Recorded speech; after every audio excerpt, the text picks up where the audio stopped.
Good afternoon and welcome on this live African safari.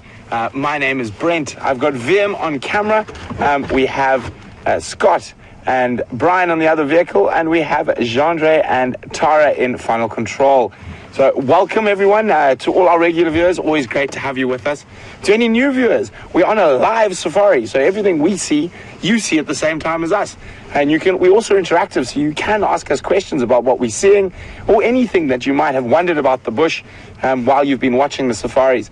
And you can do that by emailing us. The email address is questions@wildearth.tv, or you can use the hashtag Safari Live if you're on Twitter. So, what a fantastic sunrise safari we had, and Scott was with Tingana, which is a dominant male leopard that is pushing into Mvula, who has normally been the dominant male leopard in this area's territory. So there's a bit of action going on. We discussed it a little bit on Fireside Chat last night. So really, really exciting. Scott's going to go check up on that area where he last left Tingana. We're heading up towards Buffelshoek Dam to see if possibly Mvula isn't around that side. So really, really interesting stuff. So we're both going to be in a similar area for a little bit today, trying to find one or both of these leopards. Imagine seeing both of them together in a territorial dispute. Wouldn't that be absolutely fantastic? Unfortunately, we do have, I'm just going to show him to you because he's there, and he's in terrible light and quite far off the road. But we're going to see if you can spot. So stop there, Vim, please. So who can tell me what animal is in frame at the moment? So who can tell me what animal is in that shot? And you can send your answers to questions@wildearth.tv or use the hashtag Safari Live on Twitter. We will try zoom in a little bit later when he possibly moves out of the sun, but let's see whose spotting eyes are on form. So in the meantime, we're just sitting on the edge of this drainage line. And before we go into the drainage line, this is a known sort of bad signal area for us. So before I venture into it, I want to make sure it's worthwhile venturing into. So I'm just going to listen for a little bit, see if we can hear anything. It is an incredibly still afternoon. I mean, I don't think I can even hear a bird. Absolute silence at the moment. Very faint breeze. The only thing I can hear is the flies buzzing around my head. And we've got those little sweat bees that I spoke about quite a bit yesterday again. So as the dry season progresses, we're going to get more of them buzzing around us, trying to get moisture from inside our eyes, in the corner of our mouths. They can be very, very frustrating, and it takes quite a lot of self-control not to hit them, because if you do hit them, they release a pheromone that attracts all the others, letting them know that there's definitely moisture there. But it is a really exciting time with all this different leopard and lion movements around, and we have our first answer. Angela, well done, Angela. Angela got what animal was in frame. Angela is from Boston, Massachusetts, and there is a big male giraffe, and lots of others got it correct. But Angela, you are the fastest, the quickest of the draw. And there we can see there's a big male giraffe chewing the cud. Unfortunately, he's in some very thick bush and almost directly with the sun behind him, so not the best viewing of a giraffe, but a giraffe nonetheless. You can see him ruminating there behind that large knobthorn.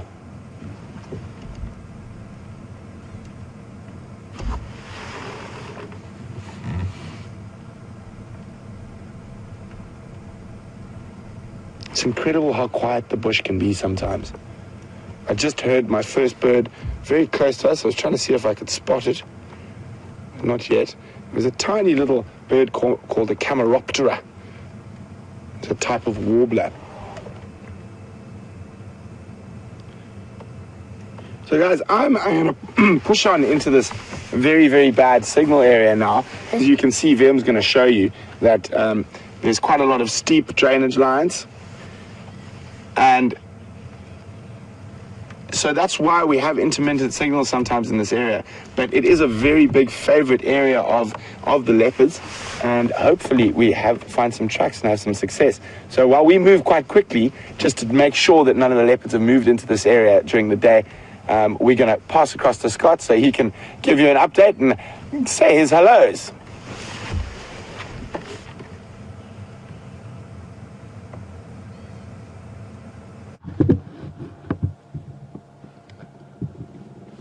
Hello everyone, and welcome on board with myself, Scott, and Brian on camera this afternoon. You've come at a good time, and glad to hear that you got to see a glimpse of a giraffe, and that's a great start to the afternoon. There's not too many giraffe in the Sabi Sands, although at the moment there appear to be quite a few on Djuma, so we've been having some good viewing of them. We are probably only a minute away now from arriving at the last position of Tingana, the male leopard, so let's go and have a look. We left him here this morning, and he had been zigzagging up and down this area, and there's also tracks of, I'm fairly certain, another male leopard. So there's a small chance that we could see some interaction between two males. This is the furthest east that we've ever seen Tingana, and he's pushing further and further east into another male leopard's territory, and that other leopard is called Mvula. So there could be a clash between these two big male leopards. Mvula is slightly older than Tingana, and the reason why Tingana is pushing further into Mvula's territory is quite simple.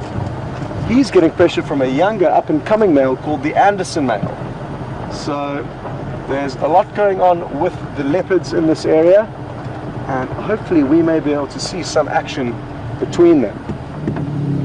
Now we need to just do a little bit of off-roading. He's not far off this road, well, at least he wasn't far off this road this morning. He could well have moved, and I won't be hugely surprised if he isn't here, but we have to start looking in the last place that we left him.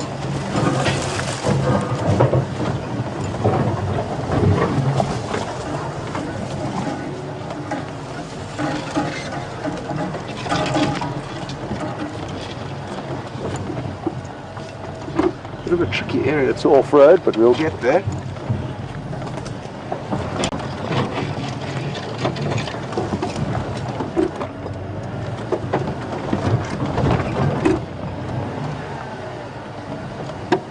And speaking of leopard, we got some great updates from Liz and Deb, and they've updated us that there was a leopard seen about an hour ago on the Djuma waterhole camera.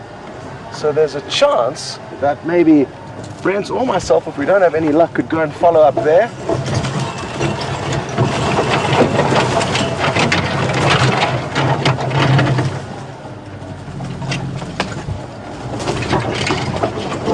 And we really do appreciate those updates, so thanks so much for sending it through. Okay, well, for now it's not looking hugely promising, sadly. Under another bush. We left them this morning lying up down on our left hand side, and you can see that fallen down tree. He was on the other side of that this morning, but now, and like I said, I'm not surprised, he has moved. So even though leopards typically won't move too much during the heat of the day, they may have moved off, or he may have moved off just a couple of 100 meters and be lying up nearby, or who knows, because he is in this foreign terrain that we've yet to see him. And that's not to say he hasn't been here, but it is quite foreign for him. And actually the guides who located him this morning assumed it was Mvula, judging by the territory he was moving in. And I believed them and also said, we're rushing off to see Mvula. Got there. We were with the leopard for about 5 or 10 minutes and then got a report saying it could be Tingana. Some of you had mentioned that, and isn't it wonderful how some of you are good enough to actually identify the different leopards and teach us here who are actually with them a lesson on what's going on. So thank you for that.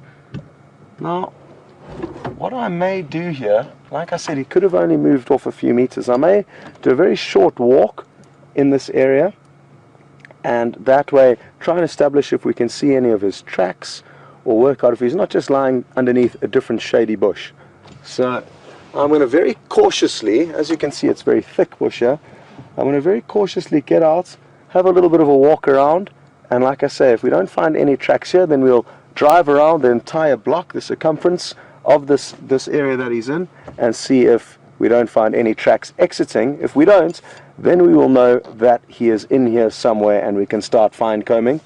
I know Brent is also planning to work this area because we did have tracks of another male, and because there is such good potential for us to see some real action between two male leopards, something I've never seen before. Brent has only a couple of times, but we would all love to see it and share it with you.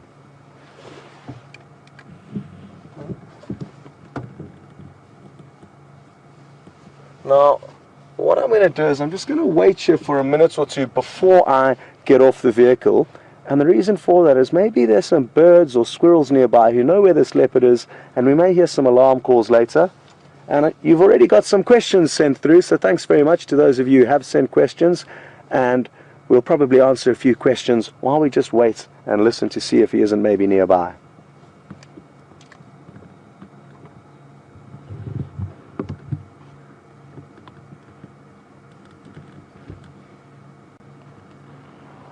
As you can see, it's very thick here, so we have got our work cut out for us, but it also means that he could just be on the other side of any of these bushes and maybe not too far away. So I guess there's two ways to look at it, and we've already got a question from Christine in North Carolina. Good to have you on board with us, and thanks again for sending your question through. Christine would like to know what would likely happen if these two leopards were to come into contact with one another. Now, there's a million different variables, but typically what will happen, what I'm told and from what I've seen on documentaries, is the leopards will size one another up and almost have an argument with one another, vocalizing their loud rasping call, which is the noise they make, also scent marking and visually parading, trying to show the other leopard that they're bigger, stronger, can call louder, and they'll usually do that. So it's a visual display that usually will be able to allow leopards to determine who's boss. But occasionally, when you get two very well matched leopards, one will not give in to the other just from the visual display, and that is when they will clash. So it's quite rare to see them fighting, but like I say, when they are teamed up against the right opponents, they will often come to a clash.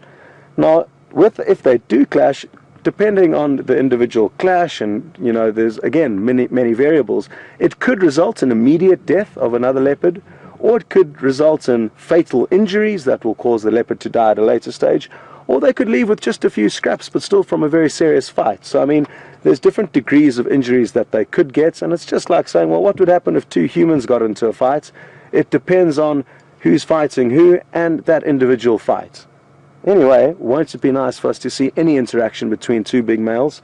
And we're going to send you across to Brent now. We haven't heard any noises in the immediate area, so that's a good clue that we can kind of relatively safely assume that he may not be here, but I will still be on my utmost high alert moving through this thick bush, making sure that I don't startle him.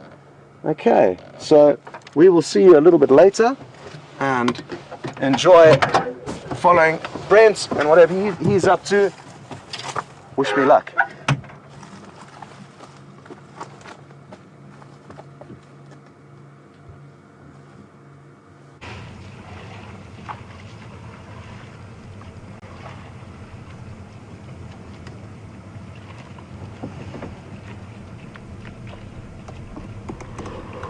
So welcome back, everyone. As you can see, we have made our way to Buffels Hook Waterhole, and full of buffels it is. We'll start trying to count them now, but there are an inordinate amount of buffalo bulls here at the moment, and really large group of them. I think it'd be quite daunting for any large predator like a lion to take on a group of buffalo bulls this big. But we're going to start trying to count them now. I'm just going to move so we can get a better view with the camera.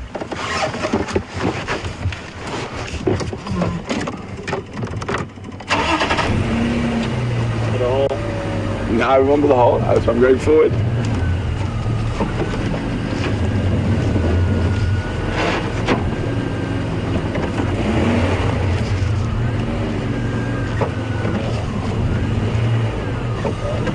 There's a big hole I nearly drove into.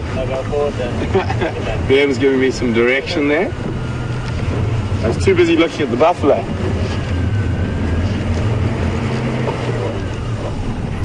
Oh, some more buffalo arriving actually. So they're going to up our buffalo count. We're just going to get down onto next to the water so we can see all the buffalo in case there's some more around the corner. But I think the biggest group of buffalo bulls I've seen here is a 42, and I think we might be getting close to breaking my personal buffalo bull record at Buffels Hook Dam. So for those of you wondering, Buffels Hook is an Afrikaans word which basically means buffalo corner, and it most certainly is on this sunset safari.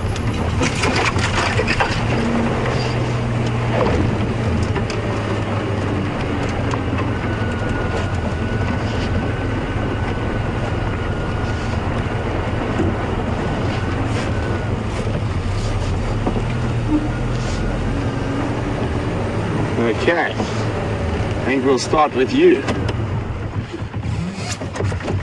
So here we have, oh no, I think we need to go forward a bit more to see around the corner. Sorry, Vim. I think there might be one or two more hiding around the corner. Aha, there are. Well, a bit more than one or two. Just going to reposition now.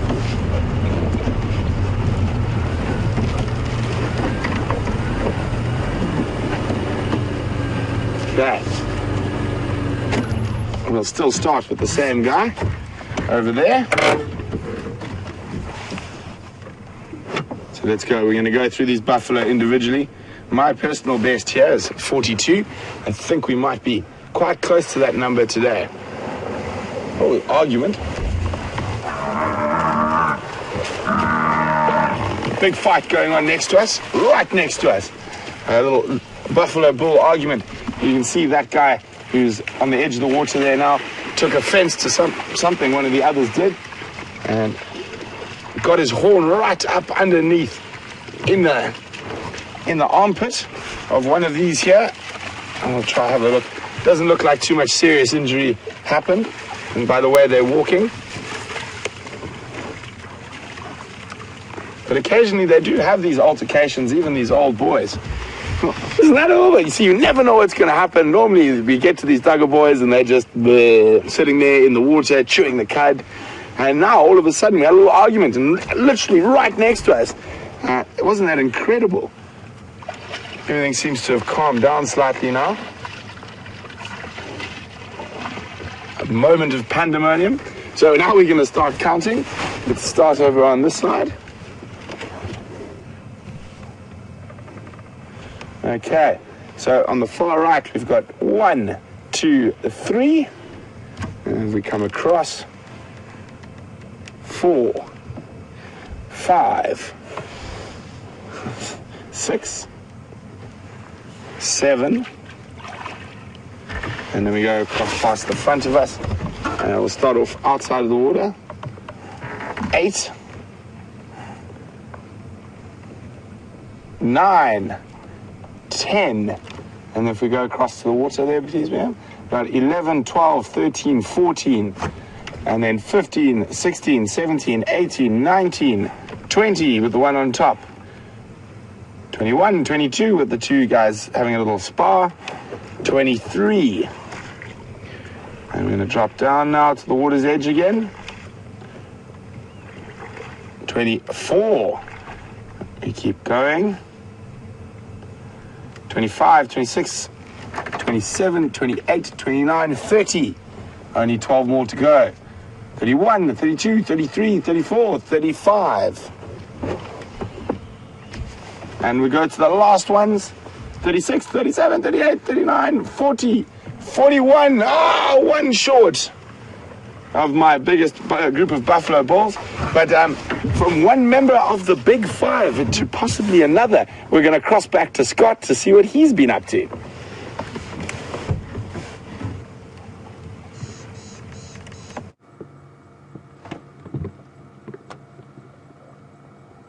Welcome back, everyone, and we've got into this area why don't you take a closer look and see what you can see. It really is a beautiful spot, this, and we couldn't help but stop and see what we could find in this area.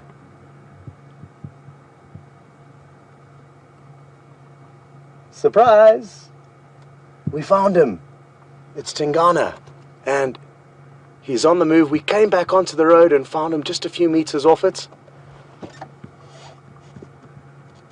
So we're in luck. I was really concerned that he may have moved off from that area, but he was just lying up in the shade a few meters away, and it just took a little bit of time on foot to spot him. Now, we did follow him through the same area this morning. It can be a little bit thick, but we should still be able to get you some great views of him.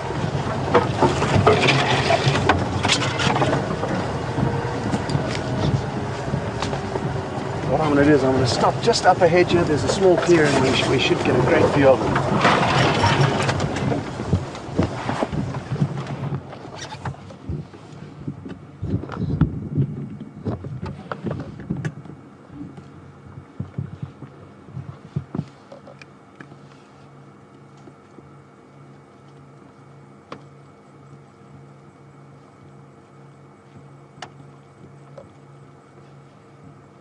Just going to let Brent know that I've got lucky, and to let him know that he can check another area for possibly the other male leopard whose tracks we had.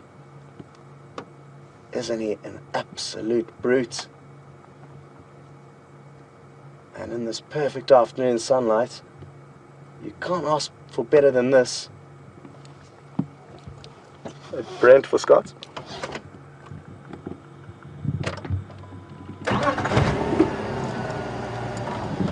He's mobile south over Mumba, just west of that drainage, heading south and west.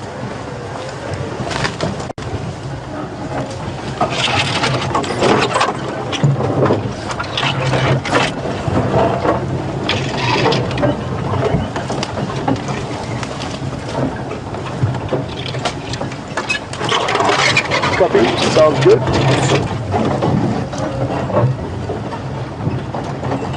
So Brent is just going to drive around this area and see if we can't find the other leopard that we're fairly certain was in this area sometime last night. And if he doesn't have any luck here, then he's going to use the advice and intelligence that some of you sent through to us that a leopard was seen moving over the Djuma Dam wall. So he's going to go and scratch around there a little bit later.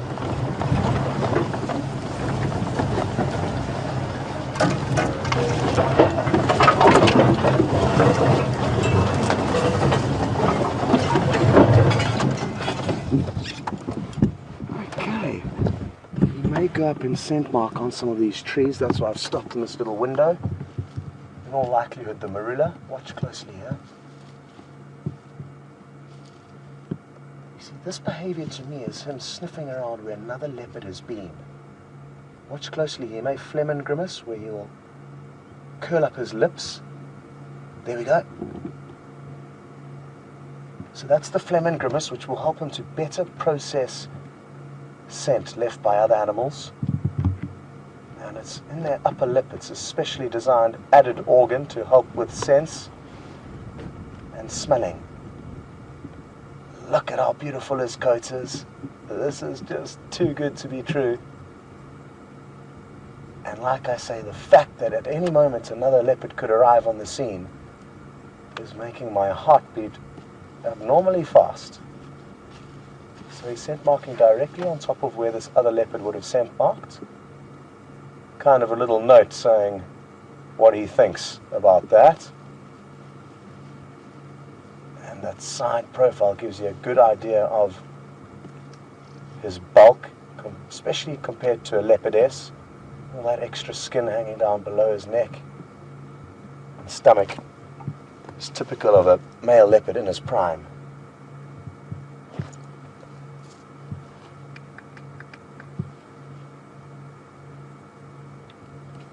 Jim from Georgia,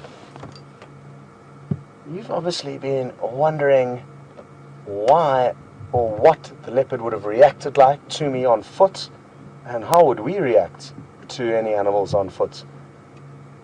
In this scenario, he actually just looked at me, and as I started backing away to the vehicle, he decided to get up and move. Usually they will actually run off from you, but he was very relaxed, and a lot of the leopard in the Sabi Sands would have been tracked and found by the trackers on foot many times with their parents growing up as cubs. And because we never harm them, thankfully they don't see us as too much of a threat. And provided you're not moving through very thick bush where they would not be able to see you from a safe distance and therefore may feel startled and want to attack you, or if they've got cubs, you give them a wider berth. But a big old male like this will typically either run away from you on foot or simply hide, which is interesting, and that goes for most of the wild animals here, even the Cape buffalo and elephants. Most animals will avoid confrontation and contact with you. They'll often snarl or growl at you, a warning to back off, and it's fairly obvious, those warning signs that they will provide to you.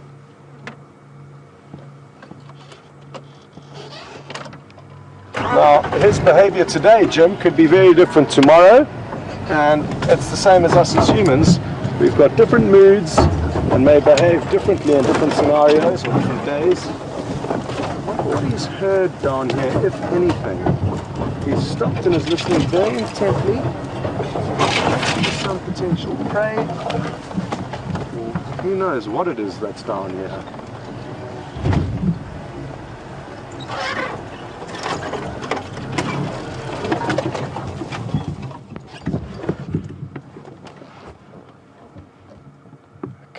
Just got up and heading off into this thick area. We were actually in this very same place this morning, so I got an idea of where to go next, which is useful.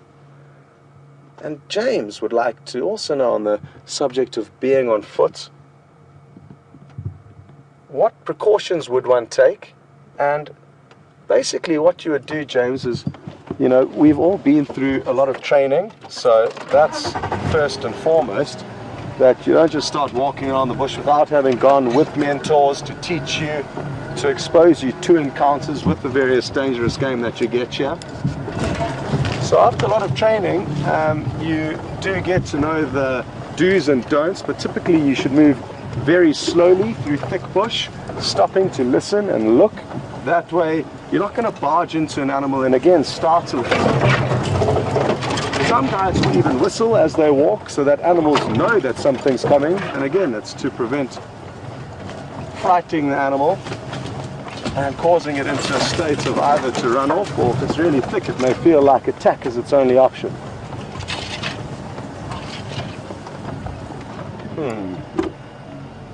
Now it's a little bit tricky. This is very thick. And I don't know where he's gone. It's too soon to panic though.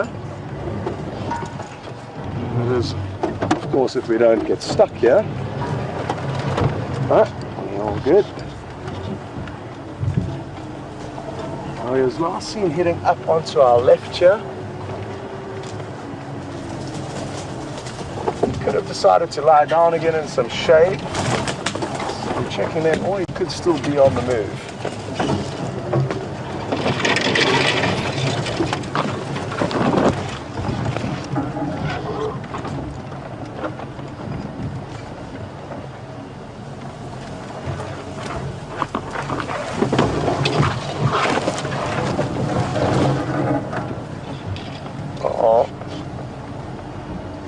Looking very promising.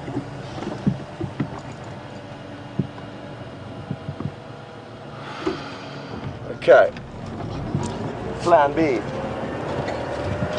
So I'm fairly certain he hasn't come down along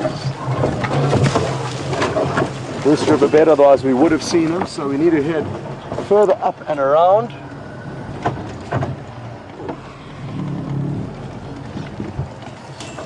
Just finding that way up and around is going to be a task in itself.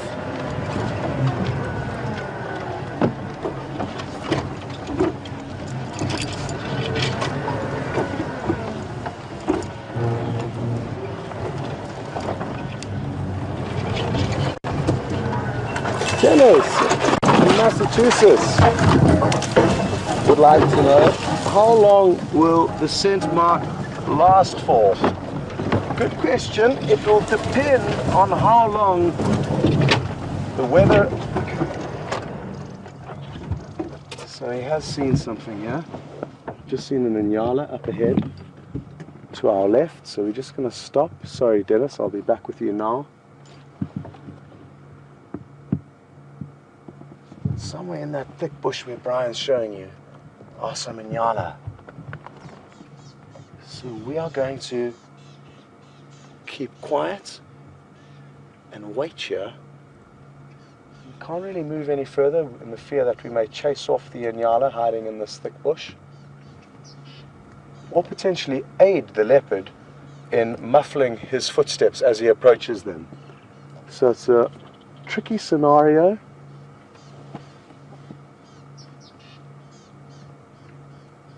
But it is really exciting, and there is a prospect that we could be right behind him as he makes a kill. He was last seen heading straight towards him, and that's obviously why he was sitting down earlier and listening in this direction. Sorry, Dennis, back to your question about how long will a leopard scent mark last. I would say about 4 or 5 days, provided there hasn't been rain. It will leave a strong enough scent for another leopard to smell. And that's the reason why I say 4 or 5 days, is because leopards will typically check their whole property or territory in a kind of 5-day circle. It does depend on the individual leopard, but in my history I've noticed kind of them taking a 5-day arc to check their perimeter and re-scent mark. Oh, you'll notice that it's a little bit windy. The wind is blowing straight towards us, so it's perfectly in Tingana's favor, and that's possibly how we initially detected them, by smell. Because the wind is blowing from the Inyala towards him, that's probably what happened, because it is too thick for him to have seen them from that distance. Possibly he heard them. He heard a little shuffle of hooves.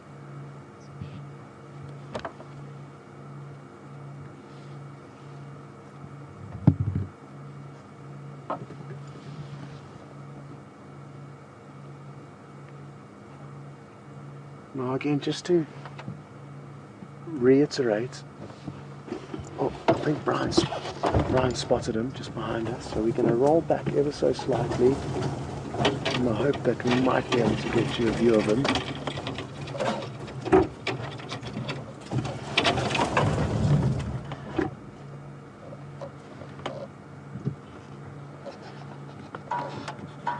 No, apparently it was a false alarm.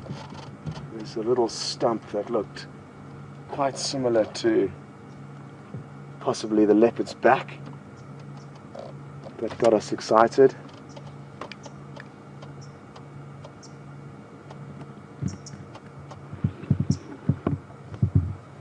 Well,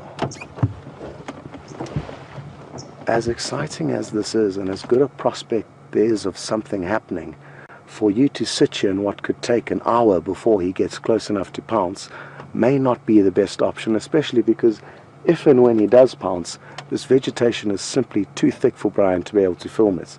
And Brent has got something else lined up, and it makes sense for you to head over to him. If anything happens here, we'll be sure to let you know, and that way I can also let the other game drive vehicles know exactly where I am. It's going to take a bit of explaining. So we'll see you a bit later. Enjoy.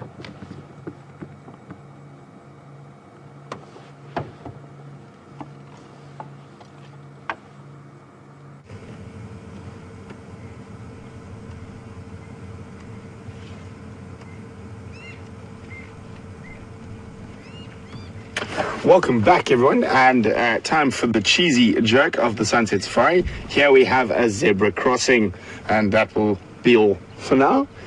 Just joking. So we've got a nice little herd of zebra here.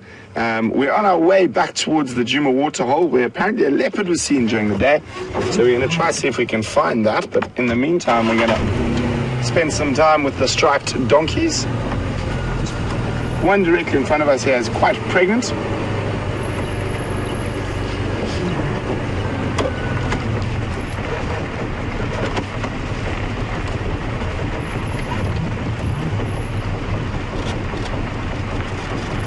1, 2, 3, 4, 5, 6 zebra. The stallion is standing on the road in front of us. You can see he's got a slightly thicker neck apart from the normal appendages.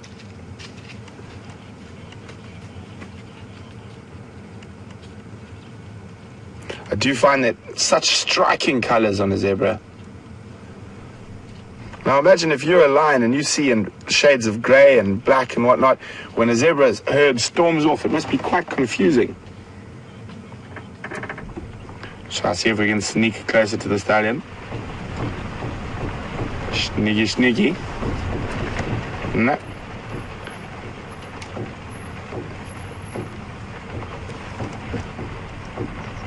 Okay, so they're all moving off into the bush. We are going to do the same. Nice and warm today. About 25 degrees Celsius, 71 Fahrenheit. So off go the zebra, and we will cross the zebra crossing once the zebras have crossed. So there we go. I'm not made enough cheesy jokes for one sunset safari. Or is it? We shall see what else comes about.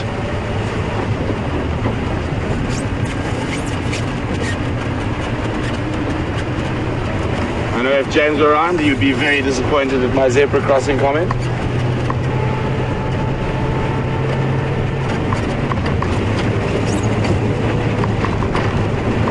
So I'm quite excited to go follow up on this report of a leopard at the Juma camp. Very, very interesting to wonder. I'm wondering who it could be. Could it be Mvula? And is Tingana and Mvula going to come together? Could it be the Queen? Karula? Or could it be one of her boys who's come back for a visit? Or could it be a completely new leopard?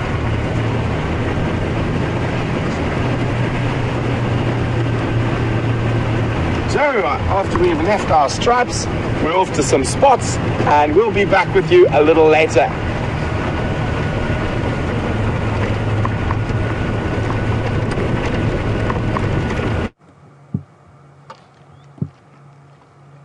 Well, sadly the bushbuck detected him and barked a few times and ran off just after we cut away, and he is now continuing on his afternoon adventure, thankfully allowing us to follow him. And we're really fortunate. Usually leopard are very shy and skittish animals that will seldom even allow us to see them.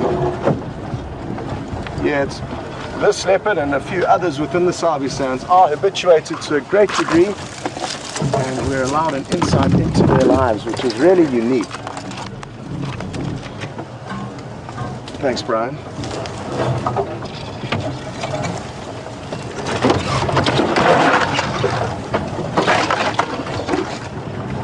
Squeeze tight, buffalo thorn both sides.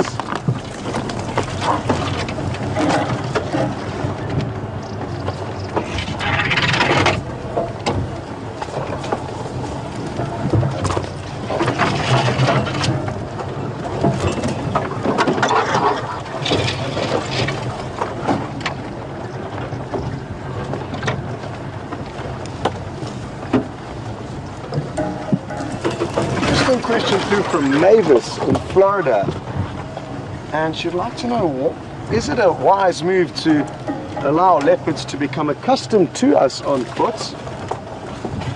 How will they then not see us as food? And initially, when people first habituated leopard, the way you go about doing it is to actually stand your ground, and that way you will teach an animal that you are not necessarily scared of it. It's heading into a thick riverbed here that we just need to try and cross through, sorry. But basically, by us standing our ground, we will counteract their usual instincts.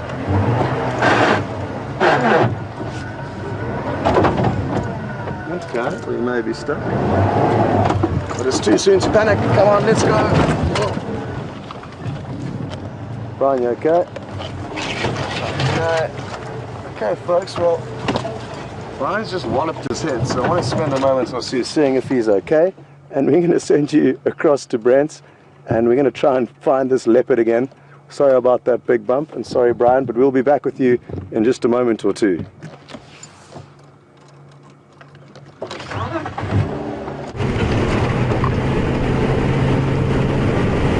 Welcome back.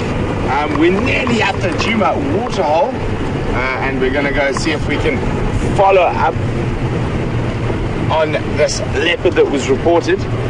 So we're really close now. Hopefully we can pick up some tracks, or even better, the animal. We're coming up now. I'm trying to decide what is the best option. If we go to the dam wall and we start from there, and we drop directly into the drainage from around here and start from a little bit further away. Decisions. Let's see what happens with the tracks, and then we'll make up our mind from there.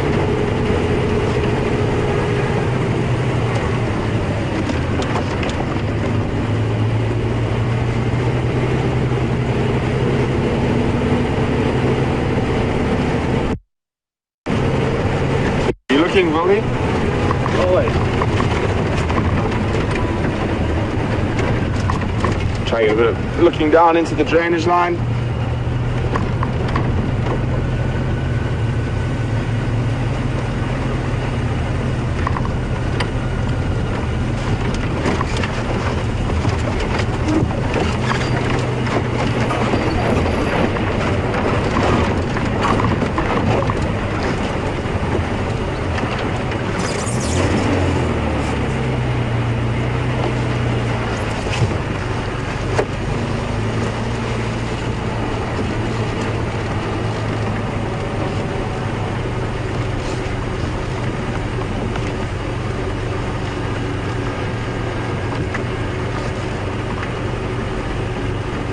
So thanks everyone for sending in the reports about this leopard on the dam wall at about 2 p.m. today.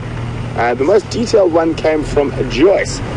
I'm just going to have a quick look on the road here to see if I can see any tracks from where it might have gone down.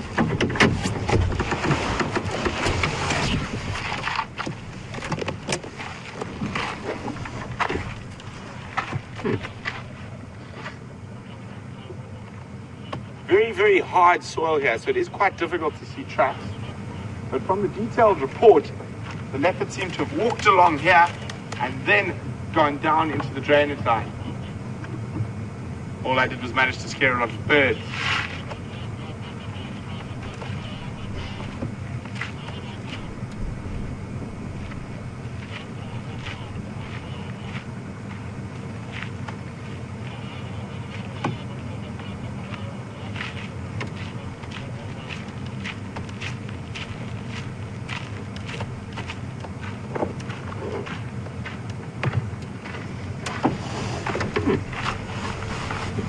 So we're going to head off onto the road, see if it possibly went down Twin Duct. If not, then we and I are going to work this area quite hard. We might go into the drainage line, see if we can find it.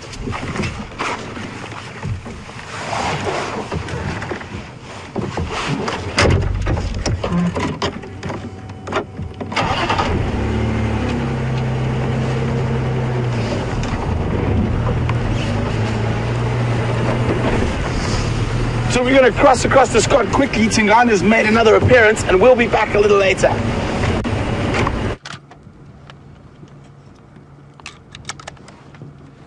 Well, Brian is still with us, and so is Tingana. So everyone's in one piece, but my reckless driving caused Brian to wallop his head on the antenna that sends you the broadcast. Thankfully, both the antenna and Brian's head are okay. They're both two vital parts of this afternoon's safari. Stopped at a bit of an awkward angle here, so Brian's going to have to adjust the camera quickly, which is not that easy, but Tingana has now stopped, and he's listening very intently up ahead of him.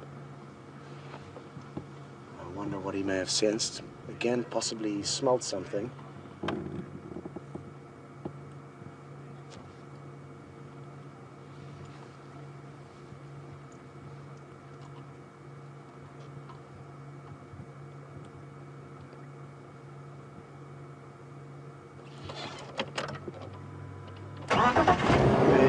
Beautiful.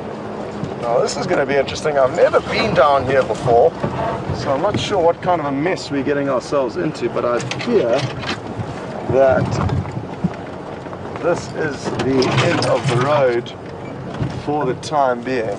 Yes, it is. So that's a pity, but we can loop around and see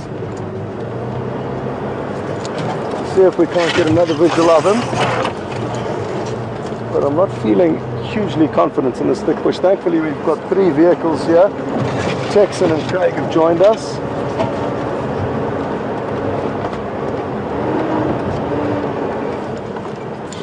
He's continued down in the drainage, guys.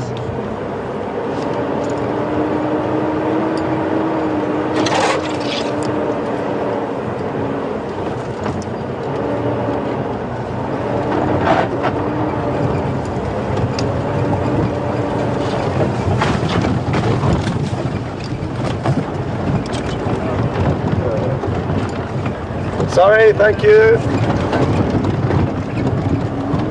I don't mean to be rude and sneak ahead of everyone, but it does make sense for us to kind of go in front because our vehicle is a bit more maneuverable than theirs, and that way we can try and relocate it and we will all benefit from that.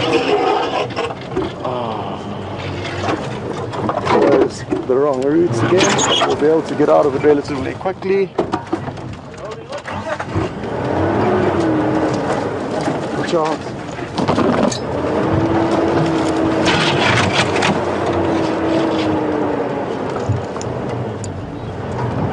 So we try another way in, which I think could be here. Apologies, folks. Oh, well, guess what we found here? We are hoping to find a leopard, and you'll be surprised at what's around the next corner. There's some in glove here.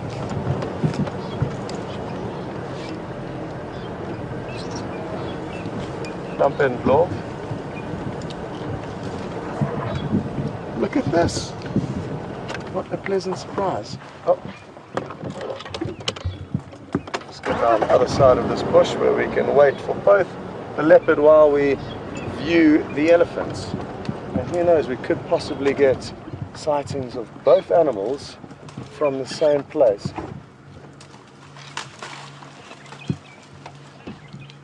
Negative. I feel he may pop out where I am now, and there's a thump end love here heading south.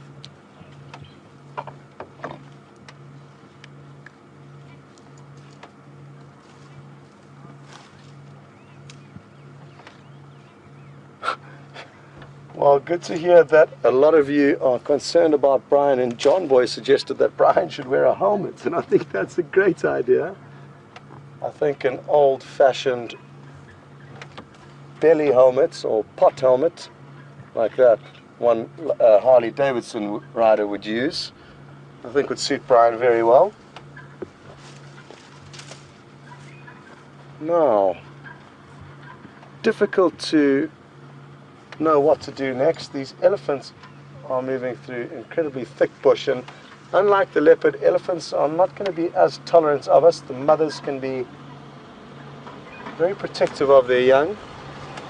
So we're going to leave the elephant for now and keep fishing around for this leopard. We can possibly loop around and get in front of these elephants if we don't have any further luck with the leopard. But what a bonus that was.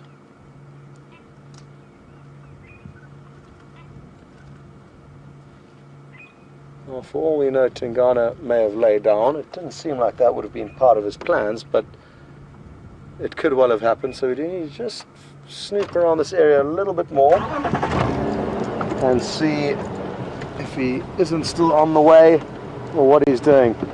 Sorry, Craig, at least you got a glimpse. Yesterday was a much better place than when I got it this morning. Cool. He was coming down here, so he might pop out. He's on the southern side and northern side. He was on this side initially.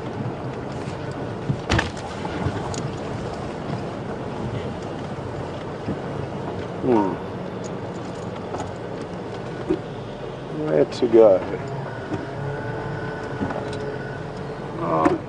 times like this, you've just got to use your gut feel to try and get you into the right spot. So let's hope I'm in the zone this afternoon.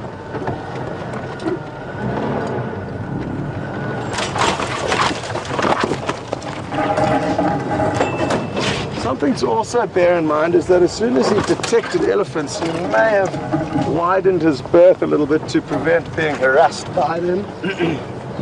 Oh, there he is. What have you got in there, Craig?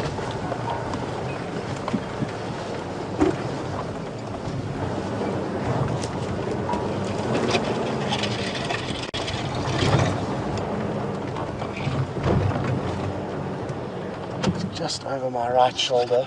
And I think he's listening quite intently to the elephants moving off. Oh, they're right on the other side of him. There, you can see the elephants in the background. That'll explain it. And we did mention earlier we could see them in the same shot, but I meant with Brian having to at least pan from side to side and not be locked on with both the leopard and the elephants. This is awesome. Well, for those of you who may be joining this,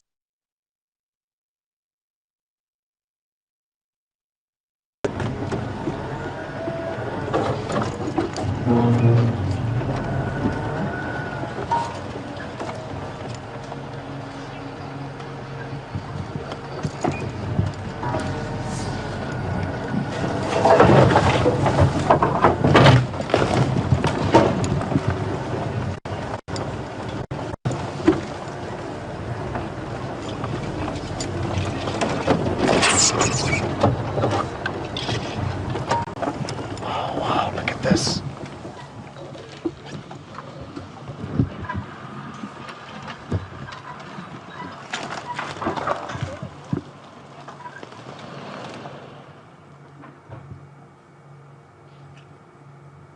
I guess he's just making sure he doesn't stumble upon any of these other elephants. It'll just be more of a nuisance than anything else, having a herd of elephant chase him.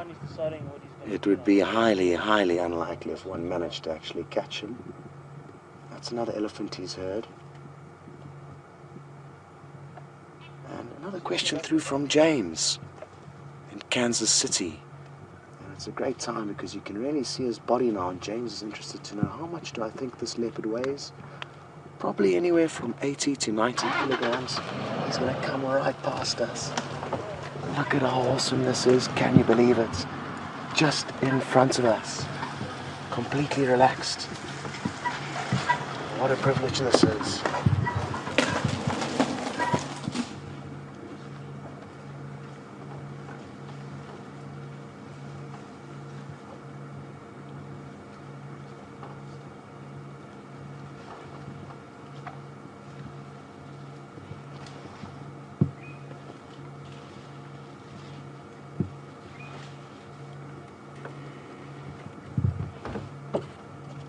Just going to try and roll forward a bit. No, it's not going to work.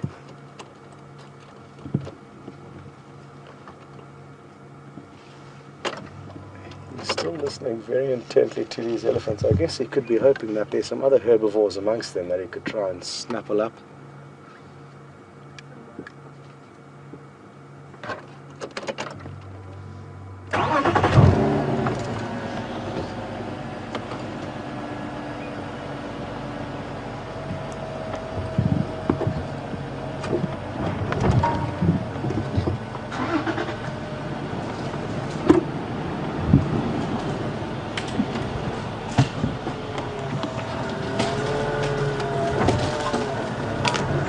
Okay, just a little bit of a minor traffic jam there, but on we go.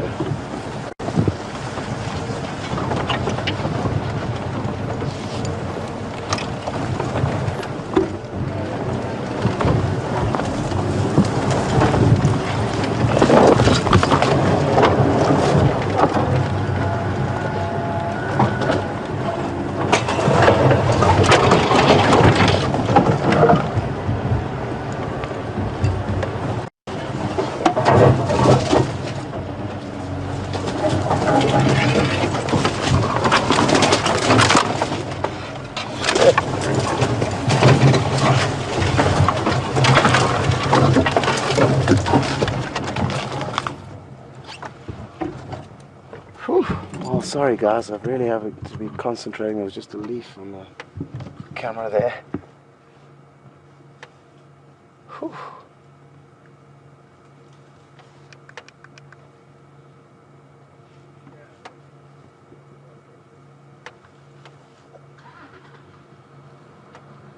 Isn't it incredible how silently they can move through the bush?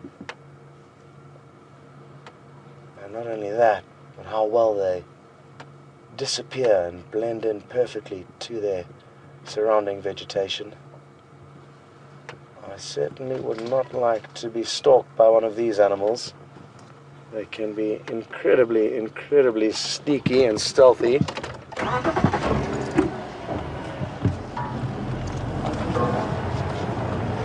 Sadly, the elephants are all in a network of riverbeds that are running through here, so they weren't very easy to show you. And with the leopard on the move, we really do need to stay focused on him and what he's doing.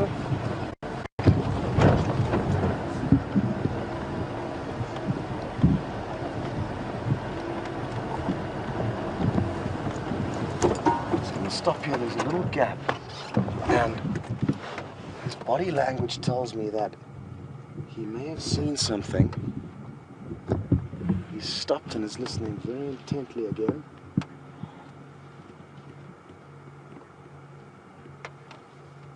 I can't see anything up ahead of him, but oh no, I can see something wagging its tail, I think. It's a very dark figure, possibly an Inyala. Far too difficult for Brian to try and show you, but it is off in that direction he's looking in. Look at his behavior. Look at this.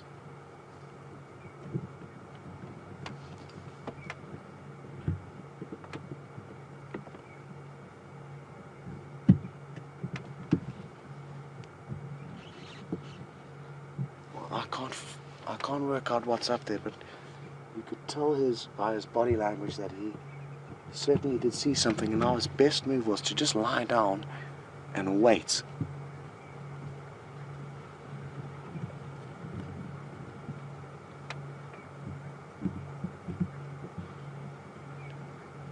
Now again, just like the scenario that unfolded earlier, we do not want to start the vehicle or move the vehicle in any way. And now I've just seen another Inyala. It's a female, and they are walking directly towards him. They're still a very long way off, but if they continue to walk up to him, all he'll have to do is flatten himself to the ground a little bit more than he is now, and hope that the wind doesn't give him away.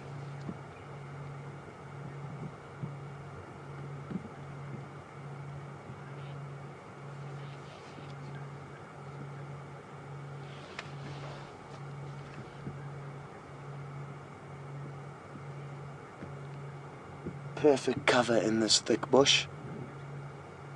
It's still quite a hot afternoon, and maybe these Inyala are not going to be suspecting an attack from him. You would guess that they'd be more alert when it's dark and they cannot see very well.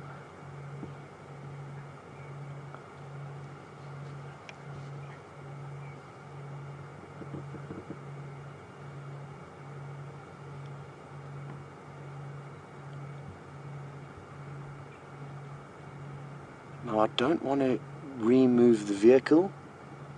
What's important to understand is, looking around now, it's extremely thick. And up ahead, just over that sandy patch, is where the Inyala are moving. And they're moving up towards the leopard. So it doesn't matter where we position the vehicle, we wouldn't be able to see the actual chase or takedown. And we just want to be in this general area in case he does get lucky. That would be incredible. We would see him catch and make the kill. Maybe the animal would be dead by the time we find him with it, but then in all likelihood he would hoist it up into a tree, and that's an incredible show of their strength and agility. And a big male leopard like him will have no problem hoisting an Inyala up into a tree, safe from hyena and lion.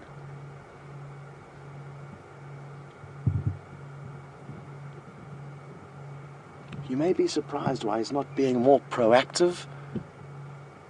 And predators will be very slow and steady when hunting, very patient. They won't rush in all guns blazing, because he has to be extremely close to the prey before he pounces. 5 or 6 meters. At the moment he's probably about 30 or 40, so a lot of distance does need to be closed, but he is cleverly waiting for them to approach him. Craig, we probably 50 meters south of where you saw me cross that drainage, and he's stationary here with some Inyala heading towards him.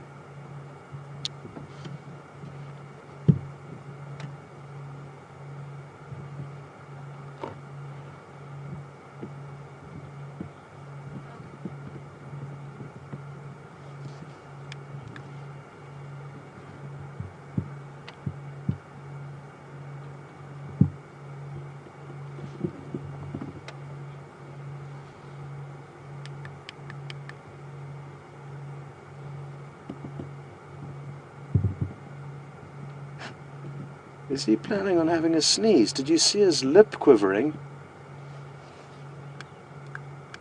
I'm not sure if he was...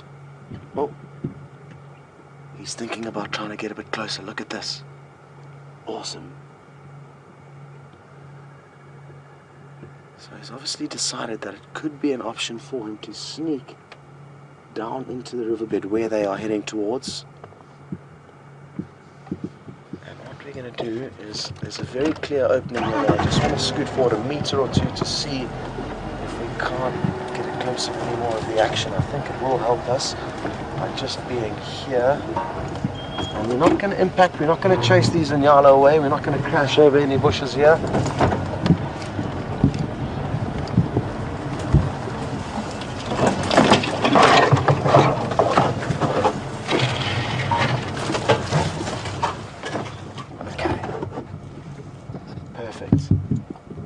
He's just on our right, and he's looking very intently towards them.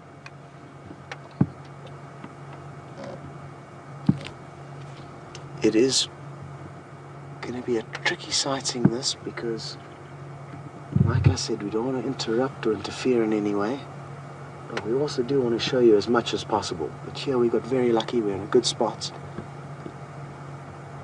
It's a pity I can't see these Inyala anymore, but I think it's simply because the bush is too thick that they headed into. And it's good prospects for him, this very thick bush. It suits his hunting.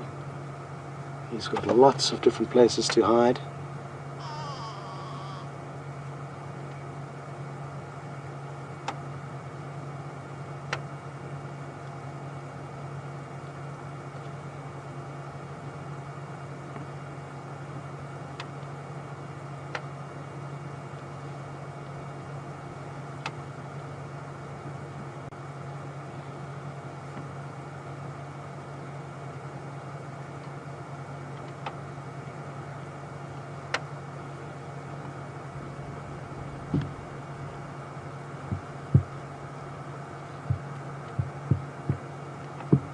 Now, we were just talking last night at the fireside chat that we haven't seen a kill for quite some time, and it would be great to show you these predators in action, and maybe this afternoon it's going to happen.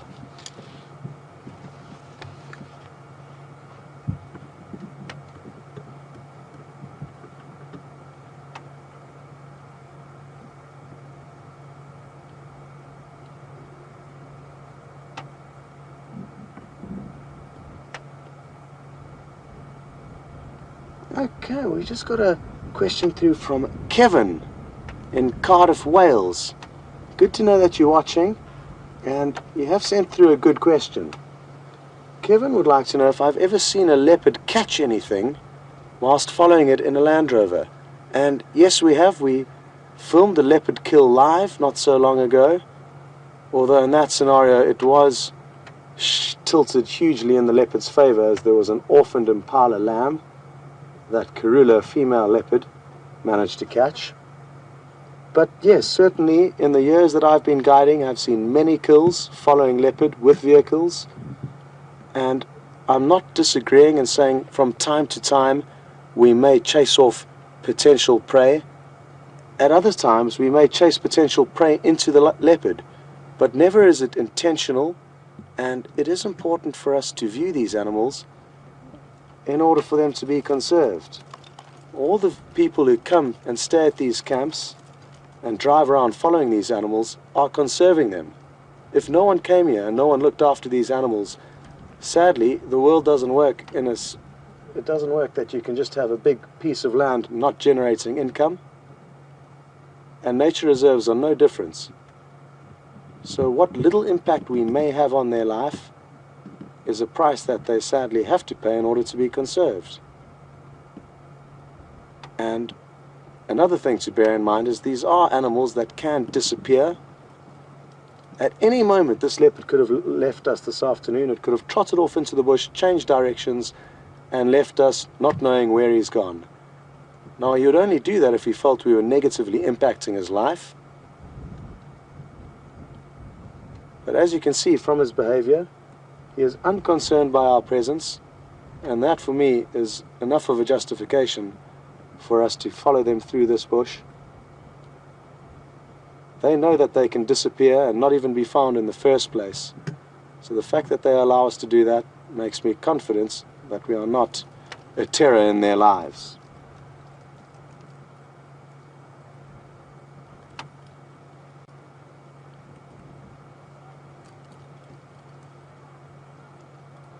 The wind has shifted direction a little bit. It's swirling though, but it is blowing more to the west and even slightly north. So the wind is tilted in this leopard's favor.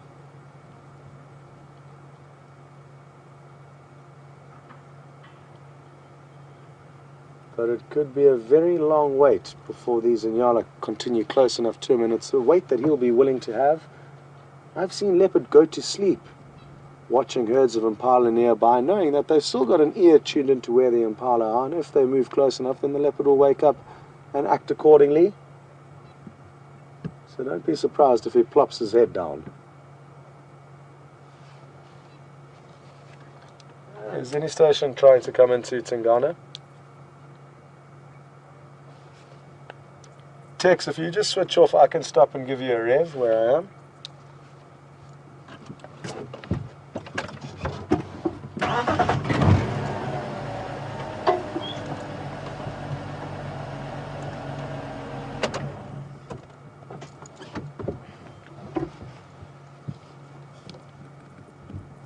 To me it seems like the eastern side at the moment, Tex, but there's so many little different squavas that run through here.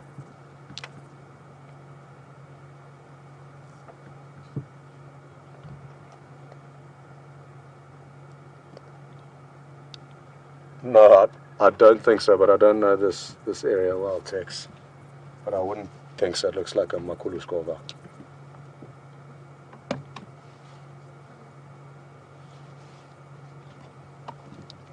He's stationary, but there are some Inyala nearby.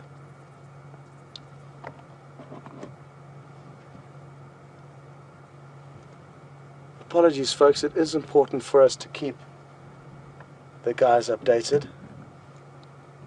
Okay, copy that, Tex. He is starting to move forward now, so maybe he'll caution them and he'll keep moving south. Look at this. This is awesome. It's something we don't get to show you very often, and it looks like he's going for it. It looks like he's seen a gap where he can creep forward a few meters. So this is a precious window of opportunity that he's obviously calculated and established, that he can creep forward just a few meters, possibly as they move behind some bushes. Oh, they've seen him, or heard him, or smelt him. You may have heard that bark. And without the elements of surprise, that is the hunt's over, and he's going to turn off and probably head in the opposite direction. Oh well, bad luck, Tingana, but predators only succeed 10 to 20% of attempted hunts. So this is not abnormal behavior, and they get let down fairly often, probably on a twice daily basis at least, or they fail a hunt. I'd say more, probably 5 or 10 times a day. They probably give away their position to an animal that can then, with no worry, continue with its day.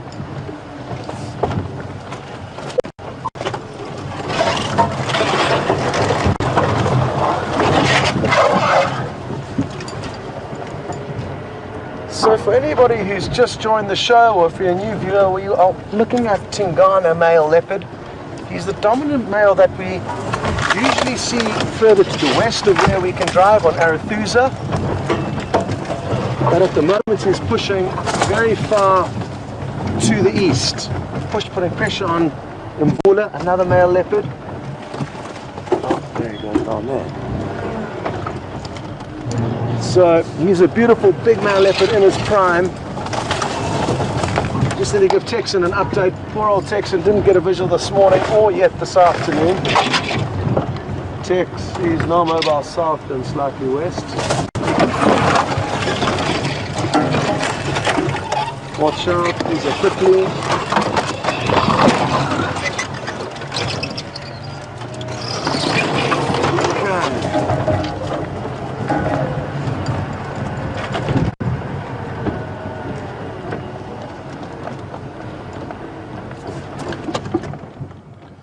May be able to get him just disappearing down this pathway, and every view we see of him now may be our last.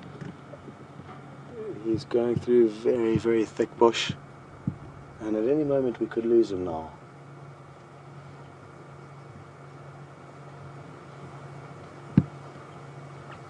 What a beautiful, beautiful animal, and what a scene this is.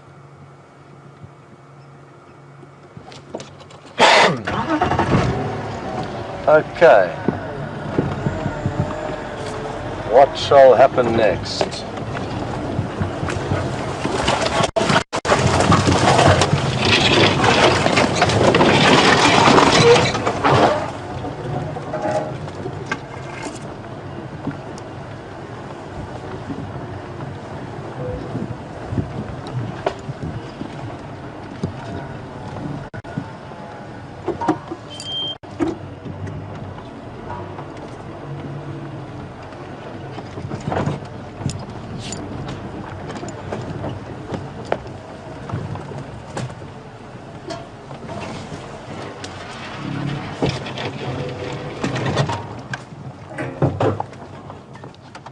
Okay, Tex, if you drive into the Mulwati south from the big jackalberries at Twin Dams will be your best approach.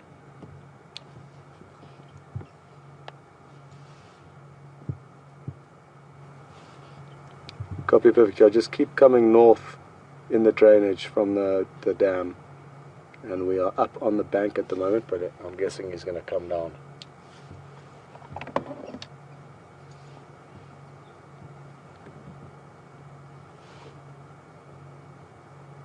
Well, happy to know that now we can get Tex in and his guests. He helps us so much on a daily basis, finding animals and making sure we also get to see them. So nice to be able to repay the favor. And also a nice opportunity for Brian to take you on a tour of this cat and its incredible rosettes. What a magical animal.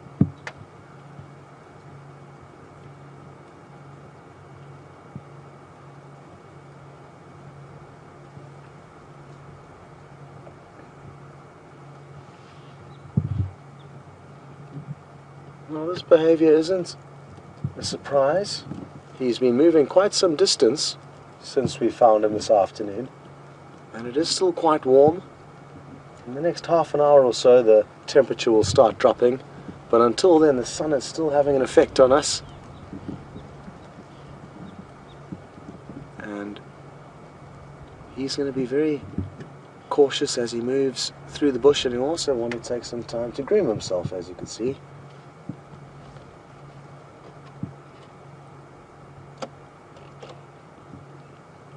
Just gonna try and I wonder what our next bet's going to be. I don't think we're going to be able to make it down here, but let's go and see what happens.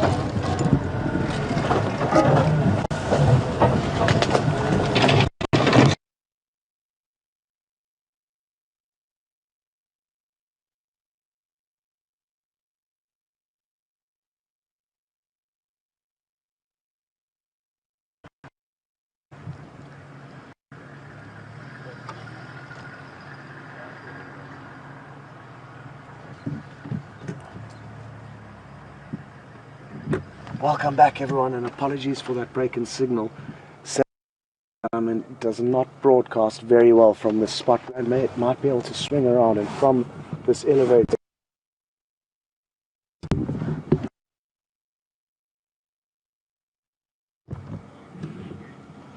it's not going to be easy for Brian. He's tilted at a strange angle, but there he is.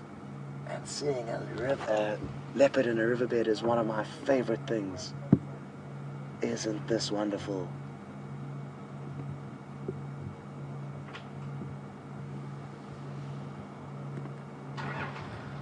Well, it does not get much better than this, folks. It really doesn't. Whew. Well, what can you say? That was so much fun, and it's not over yet, but like I say, there could be some signal issues here, so let's cross fingers and hope the aliens aren't playing games up in space this afternoon. Sadly, Tex has to turn his limousine around there, which isn't going to be as easy for him as he would like it to be. But no, let's wait here and let him shoot ahead, because he is going to be ready again. Sorry, Brian, I've put Brian in an awkward position with a terrible angle, but I would like to give Tex the front row tickets, as he hasn't had a good sighting of him yet, whereas we've spent the whole afternoon with him.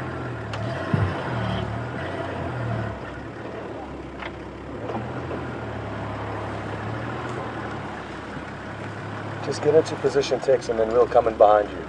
Okay. Hello, everyone. So the vehicle's going to pop into the way very temporarily, and just to let you know, if you're wondering why the cameramen pan away from the viewers, or the guests rather, on other vehicles, it's quite simple. They haven't signed release forms for us to broadcast them across the globe, so that's why we avoid doing it. And it often puts the cameraman in the... Oh, that might be us stuck right here. Brian, can you get comfortable? Maybe not, but I don't want to rev too much, and I think we are stuck. But you can still see him from here. And thankfully we've still got signal from here, so it's possibly a blessing in disguise that we got stuck, because this area is a tricky signal area. We're down in a very low-lying riverbed.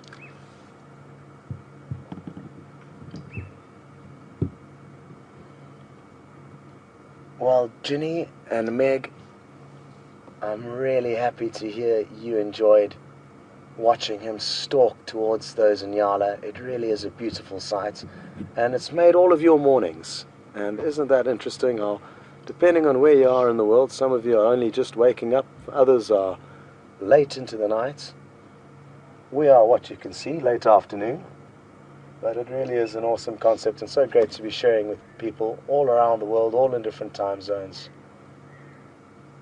And you're right, guys, it really is a magical, magical thing to watch, and something we don't get to see very often. I'm wondering if I should attempt to try and get out of here one last time, now that I've given Texan and his guests some time to enjoy the peace and quiet.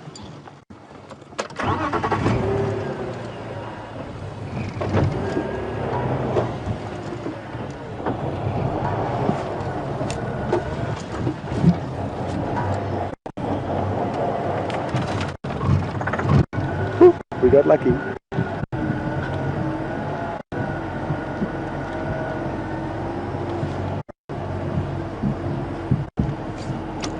really did think we were going to be spending the rest of the afternoon there, well, until somebody else decided to pull us out.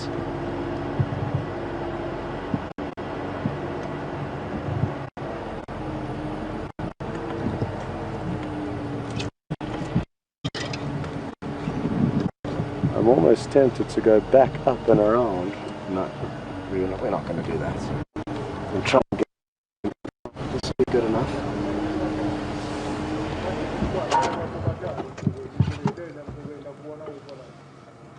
And he is taking a much deserved break, like I say. We can easily lose track of how far they move because we're in the comforts of a vehicle.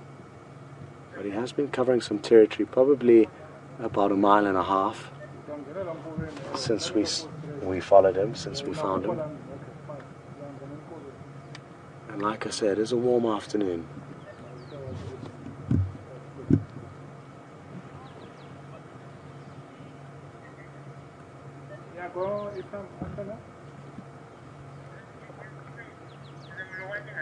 Dennis in Massachusetts. Good to have you with us. And you've asked an interesting question that I'm sure a lot of people may be wondering, so thanks for sending it. Dennis has asked, is this leopard simply passing through this territory, or is he actually here trying to stake claim to it? And he's here trying to stake claim to it. He's getting added pressure from his western and southern boundary of his territory, and that's forcing him deeper into Mvula's territory. So he's obviously weighed up the threat to the south and to the west. There's too much to take on, and he would rather try and push into this new territory and force out an even older leopard than him. So he's getting pressure from a slightly younger male. He's about 7 years old. He's about 8, and I think Mvula's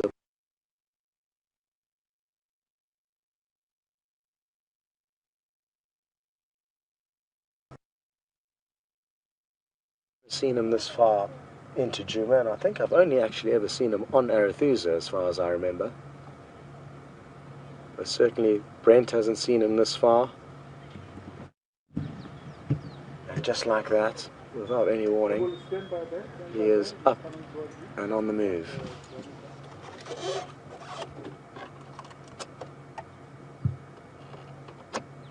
Now again, I'm going to just reverse the vehicle a little bit.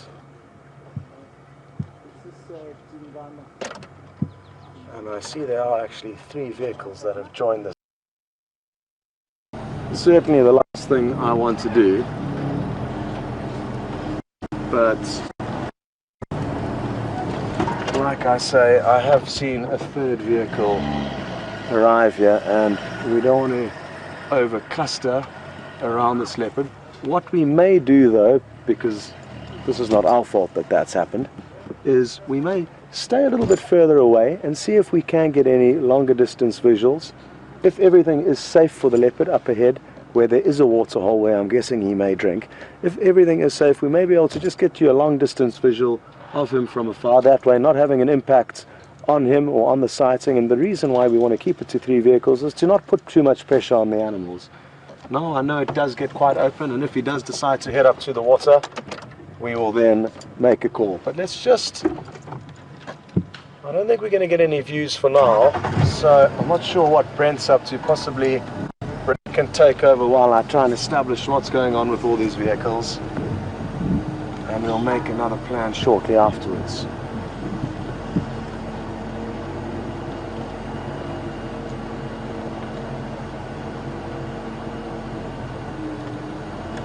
Okay. We are just going to keep you with us for as long as we can, keeping a long distance visual of him. And it looks like he is not going to be heading to the water at this stage, but then again he could veer off. Either way, understand that it is a tricky scenario, and I most certainly do not want to leave him.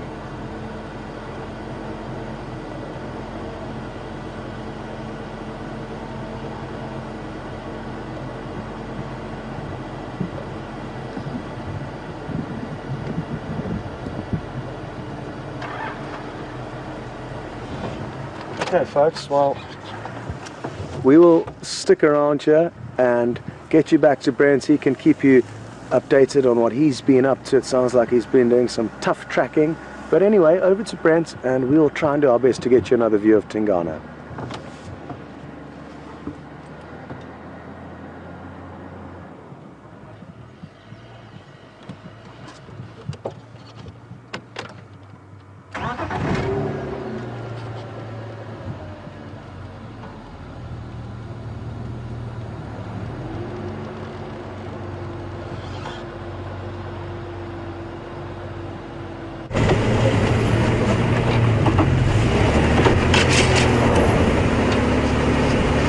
Welcome back, guys. So far, no luck searching the drainage lines for that mystery leopard that was seen on the Juma wall. So I'm going to do one last little loop around and then we're going to try somewhere else. We spent a long time trying to find this leopard. I nearly lost Veer once or twice going through those dips. But fortunately, even with those wildebeest hooves, he managed to hang on.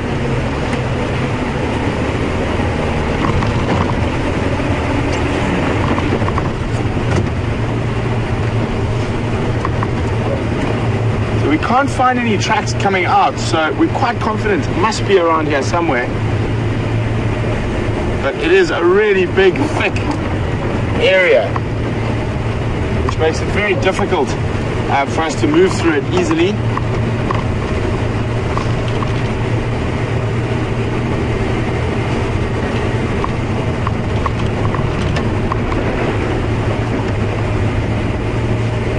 Got a few thorns.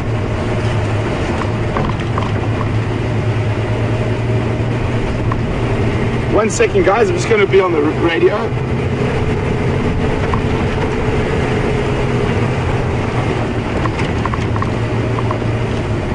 From decoupled. Hi, F, what was that updated triple N Gary made?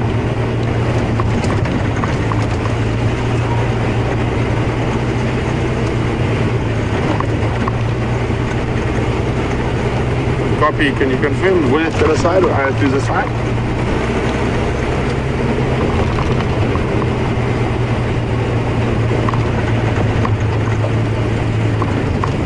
Alright, copy, thank you very much. We'll find out on the other radio. Sorry about that, I'm back with you now, just getting a quick update from Ephraim about what's going on in the south and southern corner of the property. Oh, that's quite fair.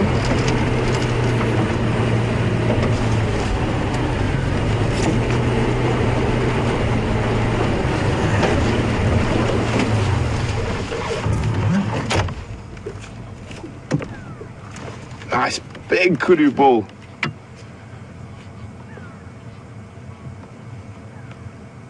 So we've been seeing a lot of kudu females recently. Not so many of these big guys. Very tight horns there.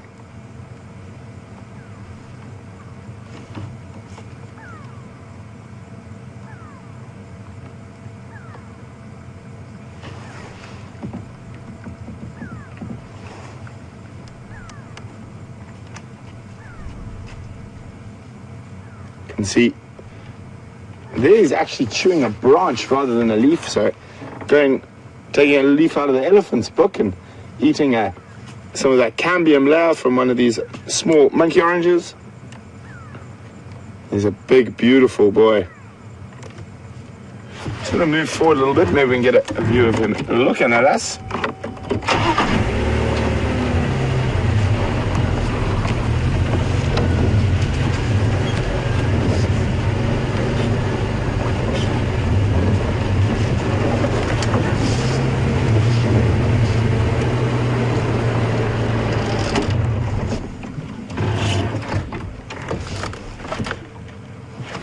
You can see him, he's feeding off these little monkey oranges. So chewing the actual small branches to try to get to that little cambium layer that's underneath there. And it probably wouldn't feed on them during the summer months where there's a lot of briars around. But now during the winter months, the animals will adapt and eat things that they wouldn't normally.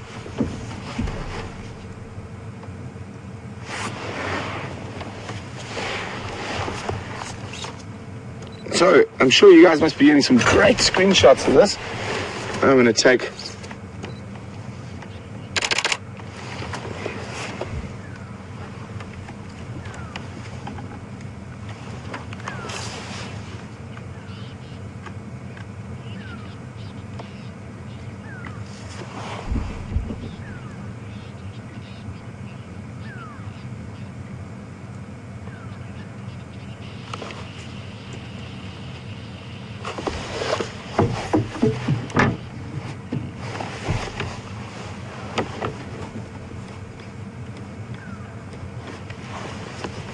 you can see him taking advantage.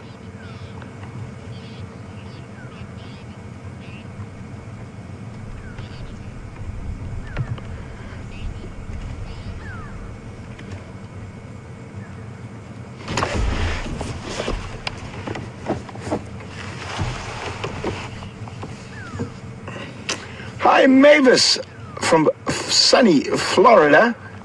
I've had some good fishing in Florida. Mavis would like to know, I'm not sure if I'm understanding this correctly, do we get salmon here? And I presume you mean salmon the fish. We don't. We only have tilapia.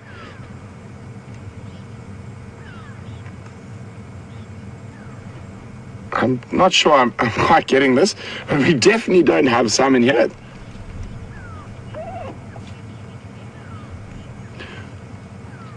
Do we bring in extra vegetation for the animals to eat during the dry season? Or do we have to bring in extra antelope for the predators to eat?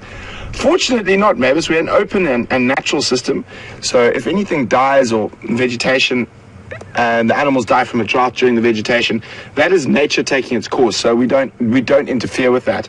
And the same goes within bringing more to eat for the predators. There's more than enough for them to eat here, and there is more than enough browse and graze around for them to survive.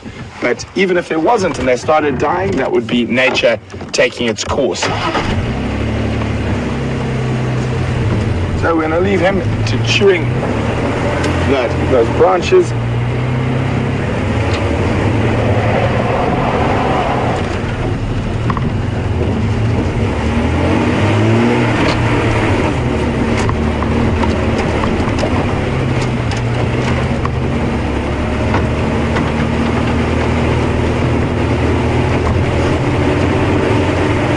I'm just going to give Scotty a quick call so we can coordinate our plans from here.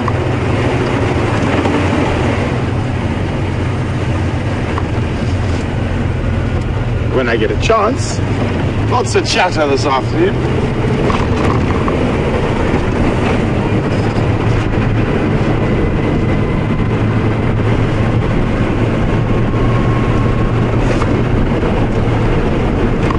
A report of something that I have been slowly making my way towards, and hopefully I'm going to get a bit more information about it shortly.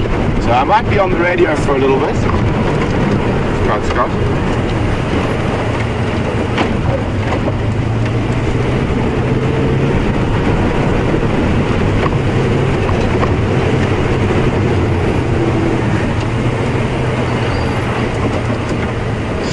Scott.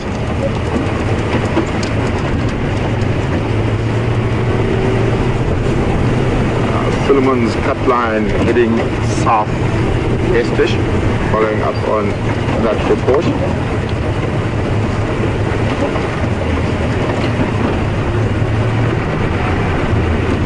So thanks. Do you have more information from the Western Channel? I did try to call and didn't get anything further.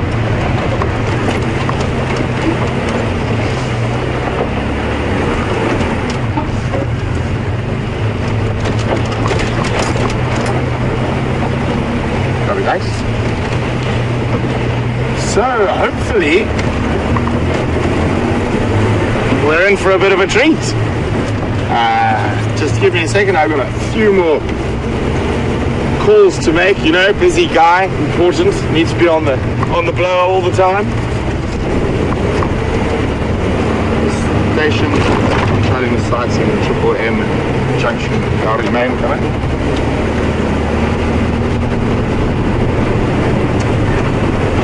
Can I have a vehicle update in that position, please?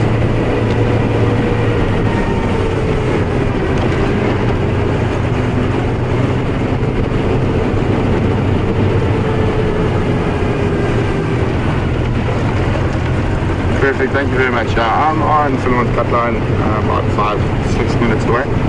Confirm, sorry, the exact position. Is it north of the junction with Cut Line Triple M and east of the road?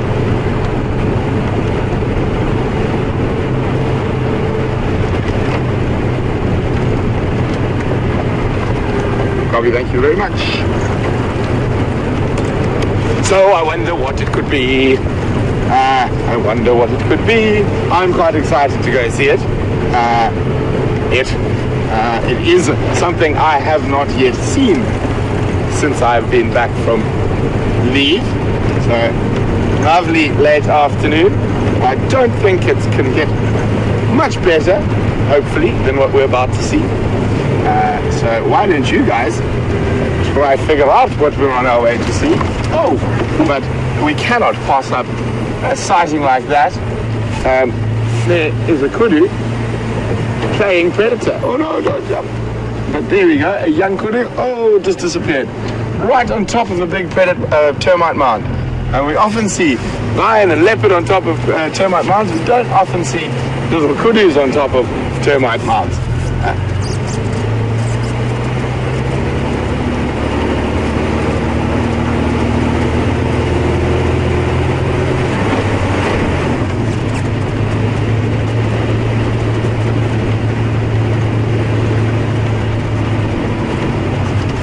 Hi, Savannah from Georgia.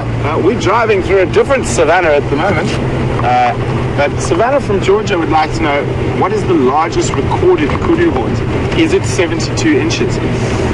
I'm not 100% sure. I know anything over 60 is considered monstrous, so that would make sense that 72 might possibly be. But I honestly I don't know exactly. Maybe you guys can check online for me to find out what is the largest kudu horn ever recorded. And probably the best website to do that would be on the Roland Ward website. It's a very old established company that keeps the records for a lot of the old hunting records, as well as the largest ever recorded. So for example, in Buffalo, I think the largest ever recorded was 60 something inches, and that was actually picked up in northern Tanzania.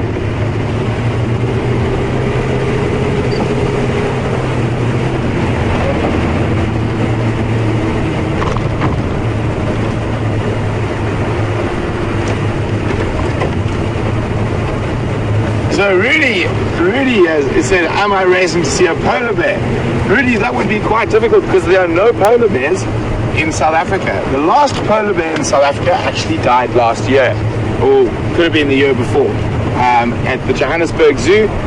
They inherited them. They'd been there for a very long time, and they decided not to bring any more polar bears in because it is a little bit unkind, and they do struggle in our summer months here. So not a polar bear. And there's quite a lot of other guesses, but I'm not going to give it away just yet. But the polar bear was very creative. Well done, Rudy. Standing by.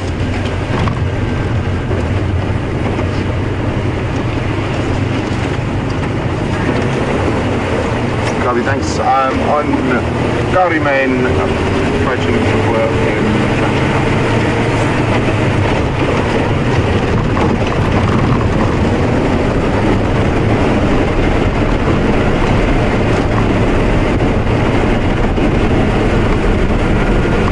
Copy, thanks very much. Appreciate it.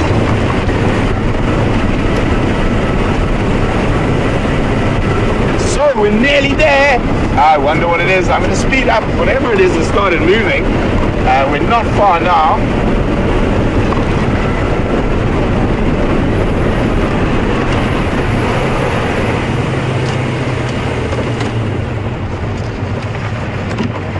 Copy, thanks very much.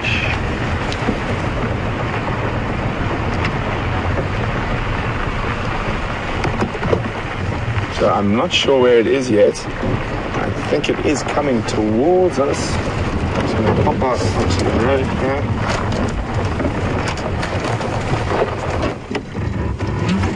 So I can't see it yet, but it is heading this way. So we're going to see, maybe you guys can spot. Apparently heading straight towards us. So my eyes are peeled into the bush.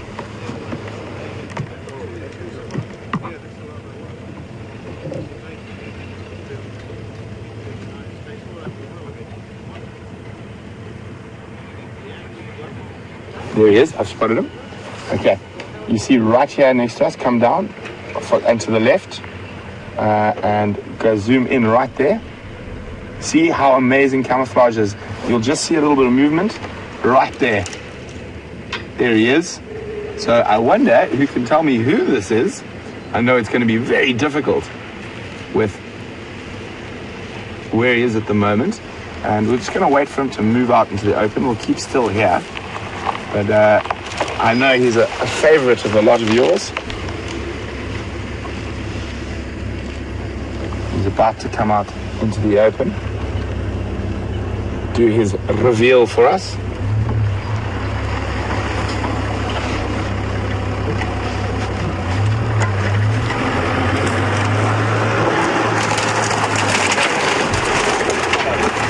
Good, thanks. How are you guys doing?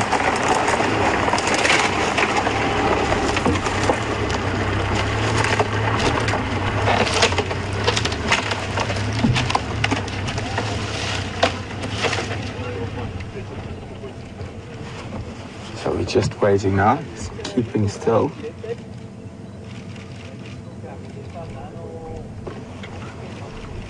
Come on, little guy.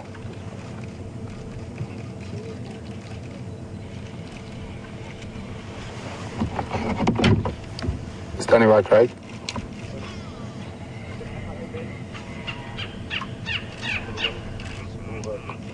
Over him. There's 3 stations here at the moment, right on Triple M. Peter's leaving, so there will be space for one shortly.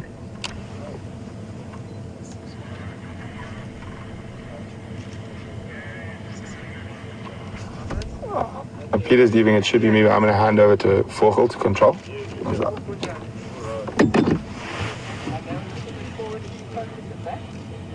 Okay guys, it doesn't looks like he stopped there for a second. And we're going to try and move shortly. I'm just going to wait a little bit. I still think he might pop out into the open.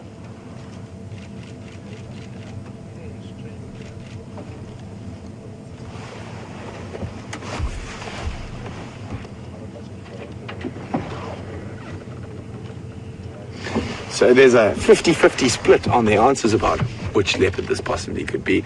And 50% say Mvula, 50% say Sindile. And I'm not going to tell you who's right till we can get a good look at it. So I'll let you guys decide when we get a good look at the little leopard. When he decides to move, he's up again. Here we go.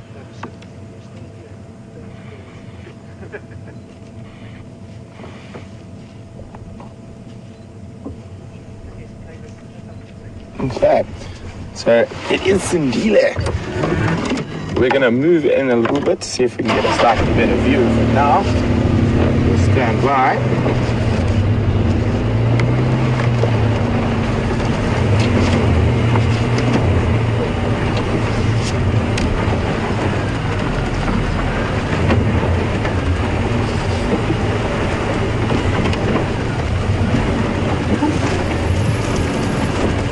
Hello, little man. So Scott's been lucky enough to spend quite a lot of time with him over the last bit. I haven't seen him in a couple of weeks, so it's quite exciting for me. And it's always great spending time with a leopard around his age. And unfortunately, he's just through a bush, but this is the best sighting we're going to get at the moment.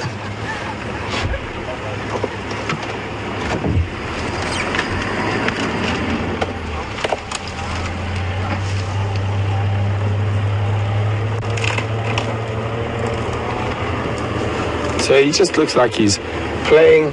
I'm not sure what he's smelling there, but maybe there's a dwarf mongoose in the hole, but he's escaped again.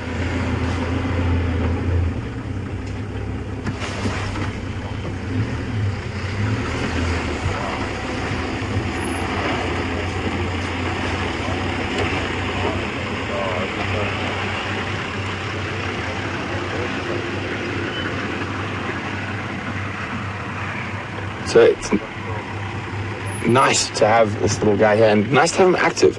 So nice cool afternoon. He's probably doing a little bit of his own hunting, trying to see what's around.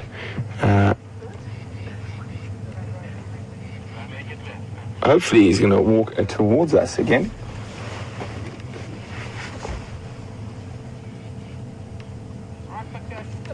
There we go. Now we can see him properly. Thanks everyone for the IDs and playing along with me. Although I was silly enough to give it away by saying a little leopard, he's now coming right up towards us. He's probably about 6 foot from my leg now and coming closer. Oh, grass stalk getting in his way.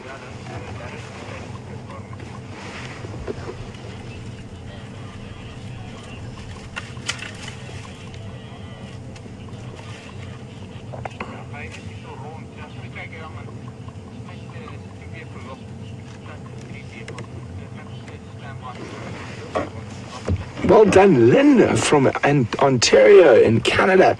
Lynn's guessed it was Sindile because of its proximity to this main road. We find this little leopard close. He's taking out on the knobthorn that hooked him.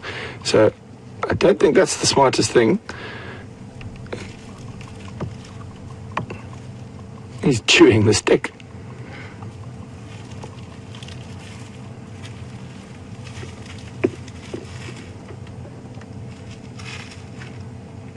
Don't start behaving like a hyena now and look at my hubs.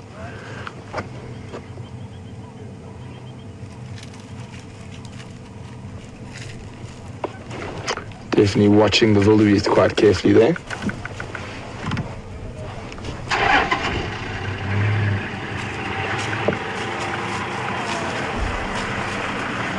He's going right behind us. Unfortunately, I'm just going to have to watch. So when I hear the wildebeest, I mean Wim, that's Wim's nickname. He's coming on the other side. He's come directly behind us now.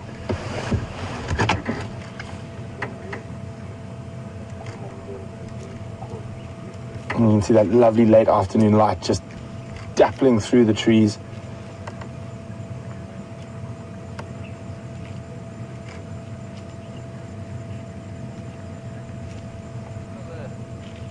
Adventurous little cub. He's just sniffing around, seeing what's about. He has chosen a very thick area, which could make following him a little bit difficult.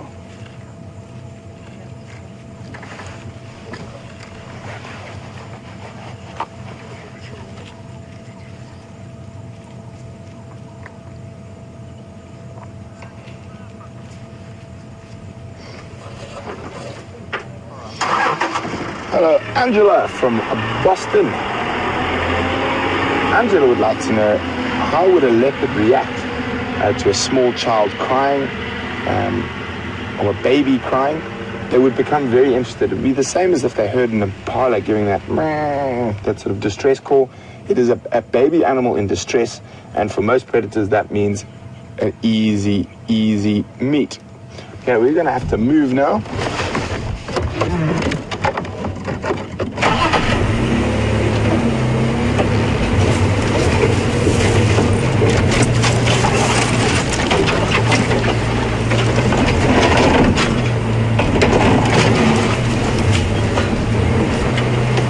Hold on, bump, boom, there we go. And another bump, whoa.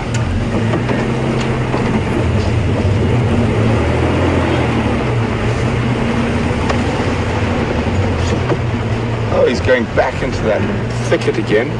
I'm going to try and figure out the best spot where we can see him from. It's probably going to be from the road for now.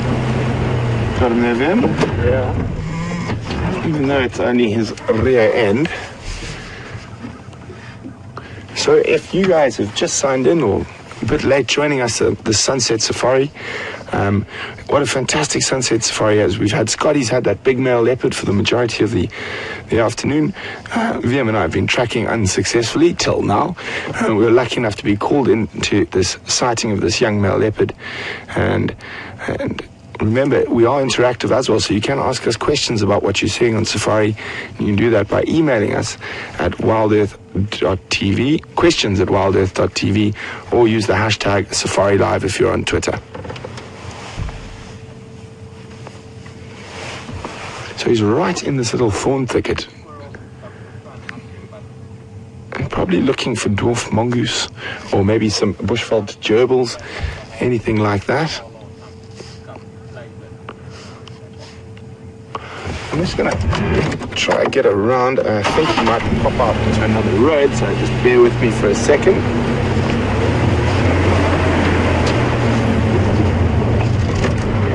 Whoa, bumpy, bumpy.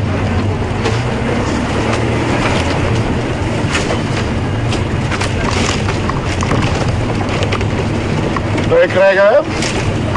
Hallo. Bounce, bounce, bounce. Nearly there.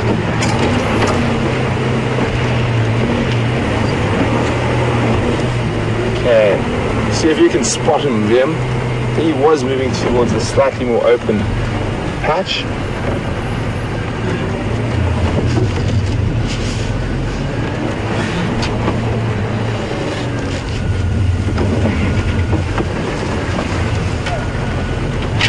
There he is.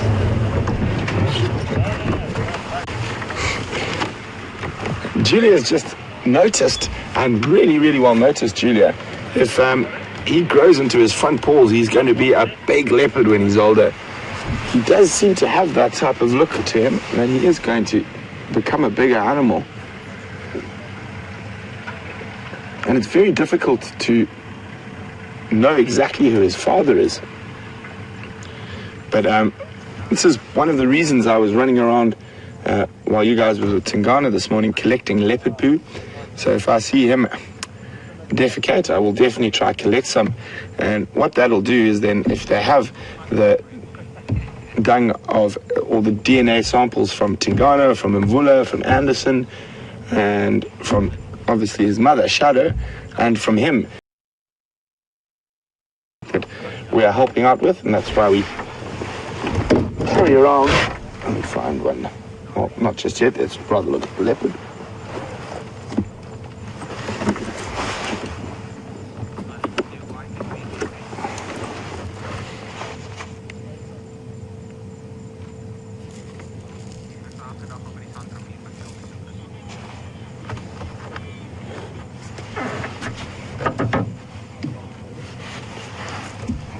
He's going to move again, he's heading.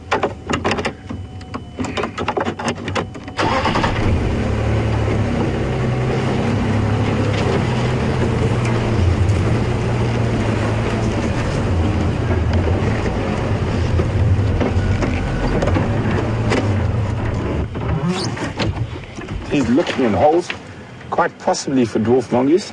Maybe that's his nemesis creature that he always tries to catch and just doesn't get any luck with.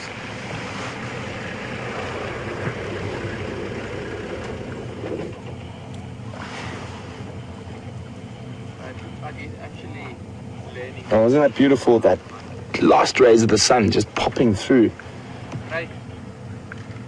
Want to like an advert for cheetah planes, man? I'll take a photo for you.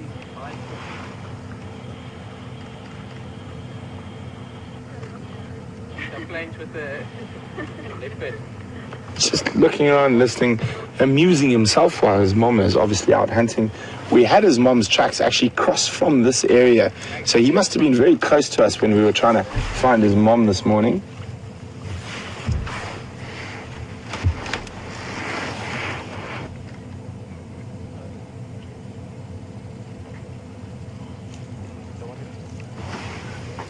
He's got very, very cool eyes.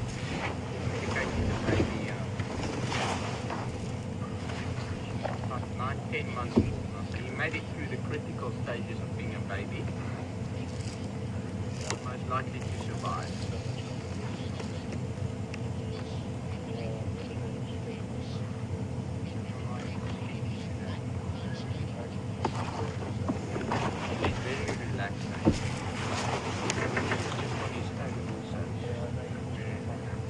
Hi, Benjamin. Welcome on the Sunset Safari, Benjamin. Benjamin's asked a question about hunting success rates. So, for example, leopard, on average, their hunting success rate is between 12 and 17% in most areas throughout Africa. And Benjamin's asked, is it true that a wild dog success rate is over 80%? In certain areas, Benjamin, that is true. 8 out of 10 times that they chase something, they catch it, where there's only 1.2 to 1.7 times out of 10 that leopard or lion chases something they actually catch.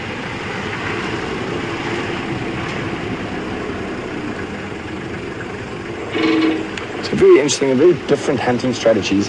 Wild dogs are what you would call coursers, so they would chase prey down over long distances, whereas leopard are ambush predators and need to be very close to make that sort of gambit at a prey. Generally, a leopard will only go after a prey at about under 5 meters.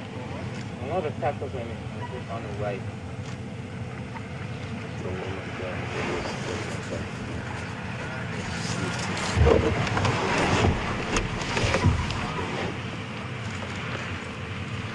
It's just playing around in these thickets.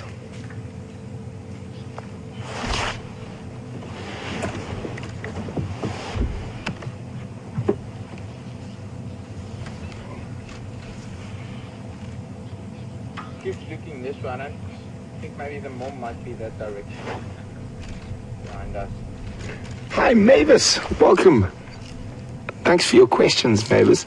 Mavis would like to know, is this leopard cub by itself?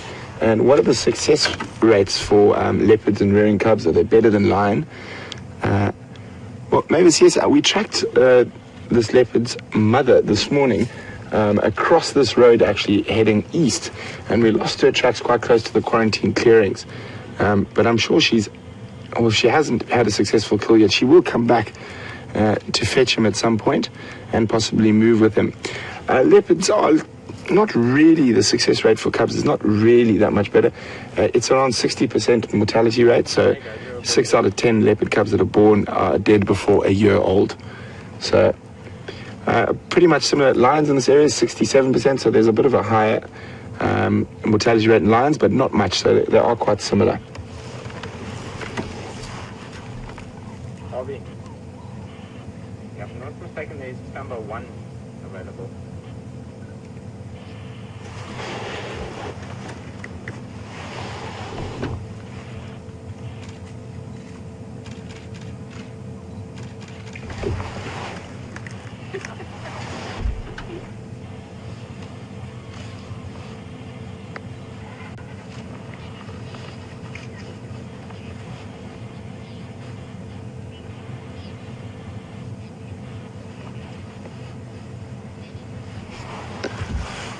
Hi, Dennis from Massachusetts. Dennis would like to know, when we do collect these samples, and it just chased the hoho, whether there's fur in the feces we collect. There is, of all the animals they eat, but the most important part of the feces we collect is that sort of outer level that'll have epithelial tissues on it, and that's what they're using for the DNA.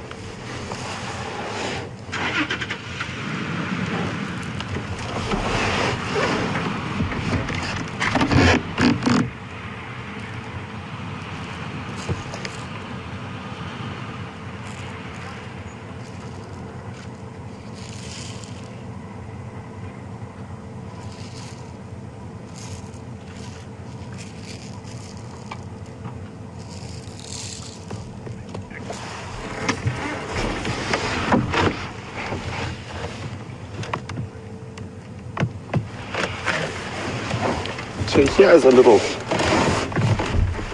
show you what we've been collecting. This is an empty one. I've already handed Shadow's feces away already. So we'd put the date, whereabouts, or which property. So if I would be either Arathusa or Juma, who the collector was, which would be me. If we have an ID of the leopard, we'd put it there, and then the sex. Obviously species, because obviously this is going to Panthera, who have probably hundreds and thousands of different fecal samples of leopards and lions and cheetahs and all sorts of other cats, and then the age if known, if we know the age of the animal. So I'm not going to open this one now because it's still sealed, but when we do find some nice fresh leopard poo, I will definitely show you how we would collect a scientific sample for this project that's going on at the moment. You can see the sun is setting to the west, nearly approaching the horizon, and young Sindile has gone a flat cat.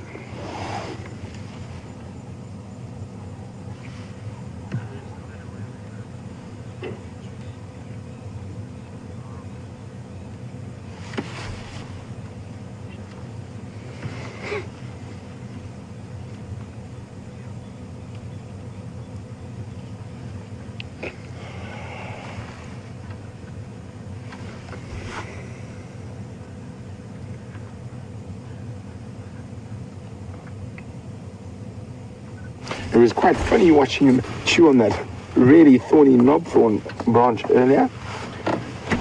Silly cat.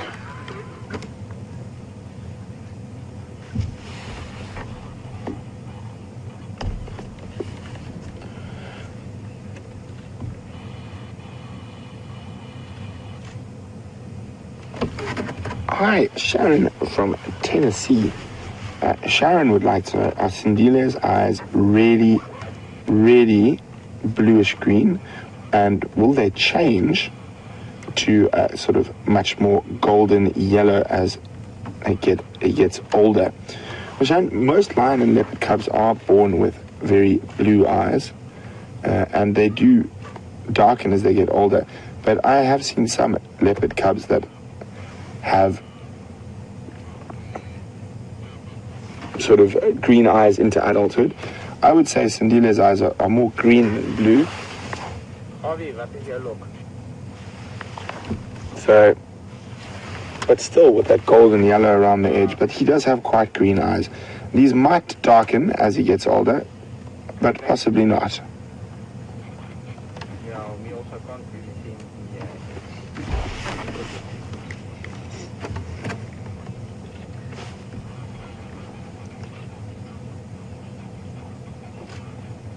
No problem, man. Take your time, man. Yeah, anyway.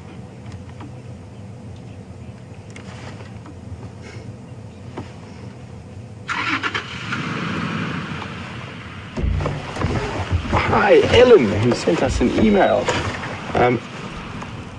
Ellen would like to know, well, if I collected shadows done today and try to collect Sindile's this evening, how is that going to help me to determine who the father is or help Panthera?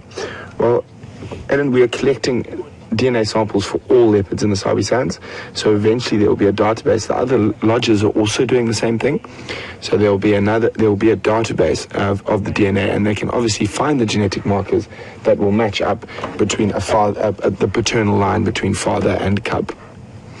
So it is probably not going to be a quick project, but it will take some time, but hopefully this will make knowing the paternal line of the leopards that we view regularly a definite thing rather than guesswork.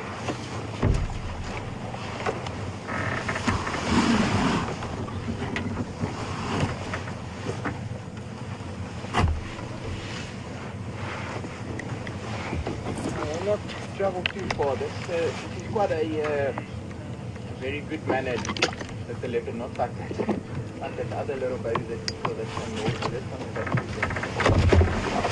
actually Hi, Miss Jen. Great to have a question from you again. Welcome on the Sunset Safari. Miss Jen from the Lone Star State, in particular Dallas, would like to know whether leopard cubs have a higher success rate by themselves or if there's another sibling.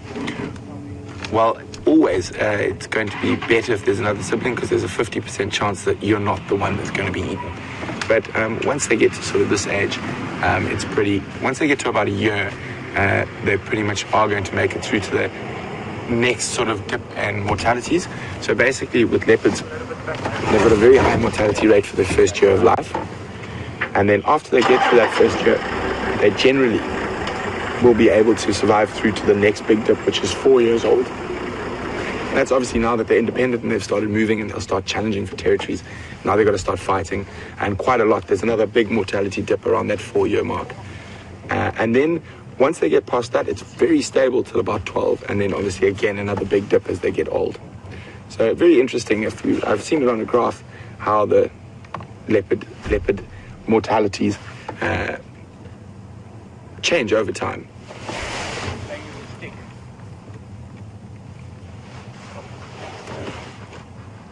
Now what timing?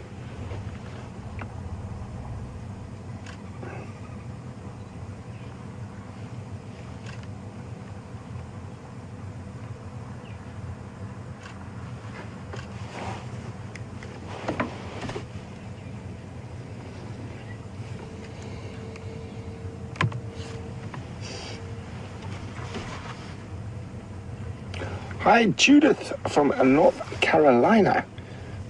Judith would like to know, do we avoid eye contact with cats? Judith, we don't. Not while we're on the vehicle. They see the vehicle more as an entity rather than individuals. When we are tracking on foot, when we are tracking leopard on foot, if you spot a leopard while you're walking, you pretend you don't see it, because a leopard's main form of defense is camouflage. So if you start staring and pointing at the leopard, and especially when you're on foot and in close proximity, that leopard will suddenly feel threatened, because we are the dominant diurnal predator, and now we're very close, so it enacts the fight or flight reaction in the animal. With lions, on the other hand, you keep your eyes on them. So it just depends on the animal and the time. So we're just going to cut away quickly from Sindile and show you this magnificent sunset.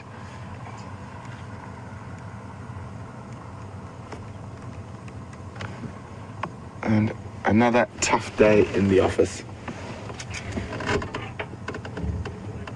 Sit down there at the back. You can just ask me if I can go forward or backward. For you.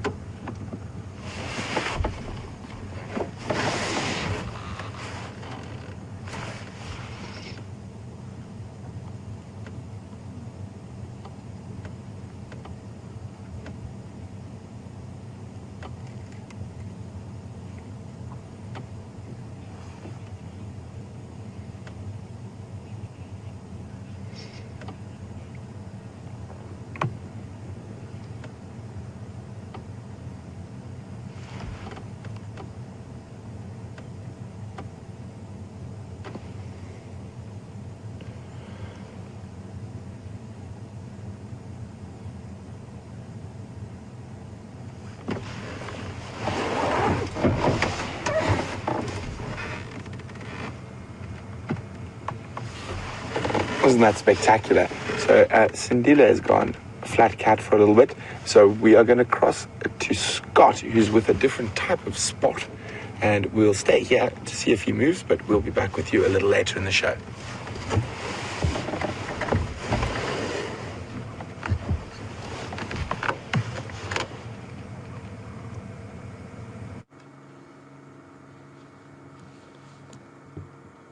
Welcome back, everyone, and what an afternoon it's turned out to be.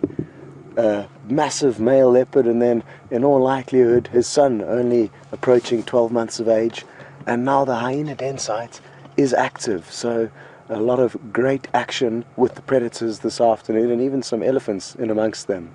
Take a closer look.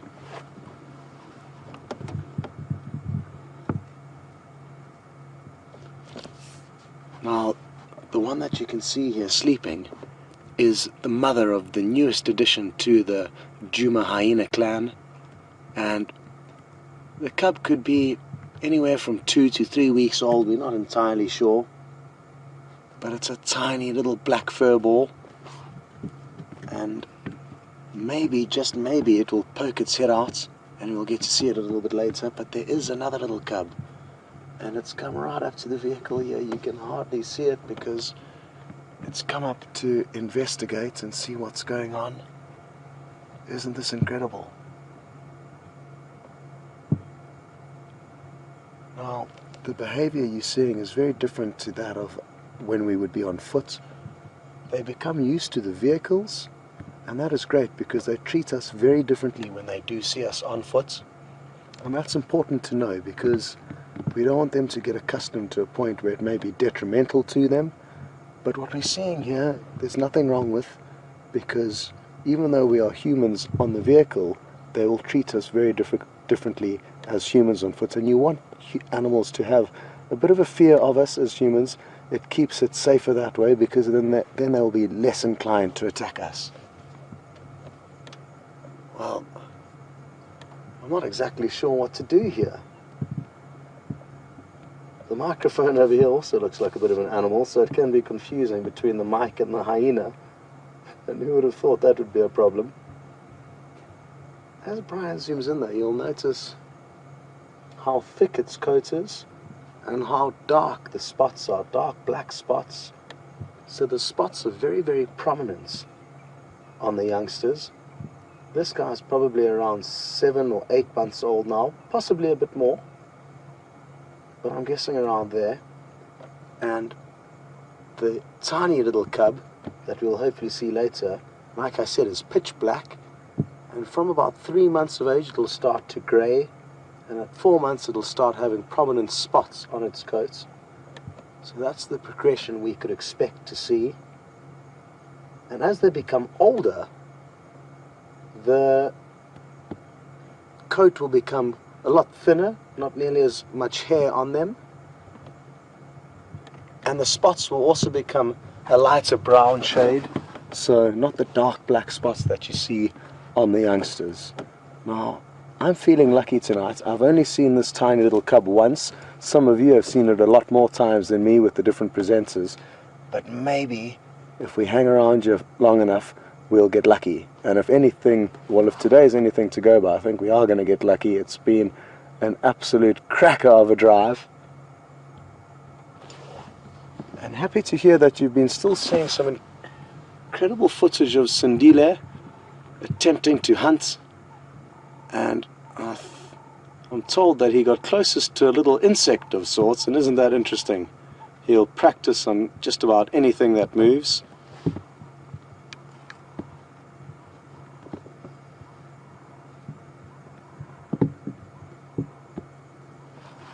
Well, Charlie has just made a joke that this young hyena has been testing the tire pressure, and it would probably be useful to have somebody employed to test our tire pressure. This morning, Brian and I found ourselves driving around with a flat that we thankfully changed with relative ease.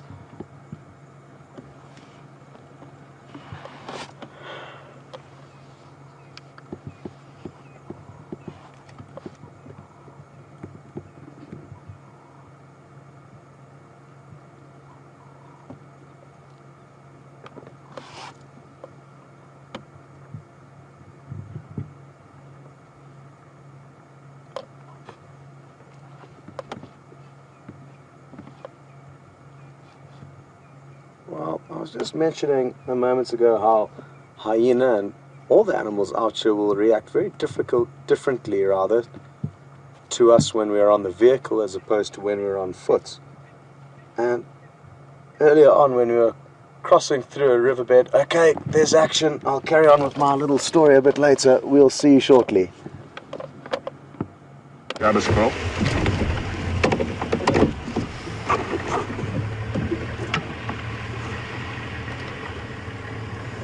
See what happens, guys. You never know when something really exciting can happen.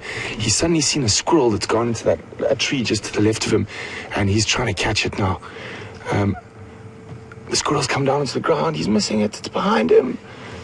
Silly Sindile. He's trying to keep still. There we go. So the squirrel's right on the right. He's missed it. It's right next to that. To the right of him there, it was on the ground for a split second. See, the squirrel was on top of that road sign, then came down.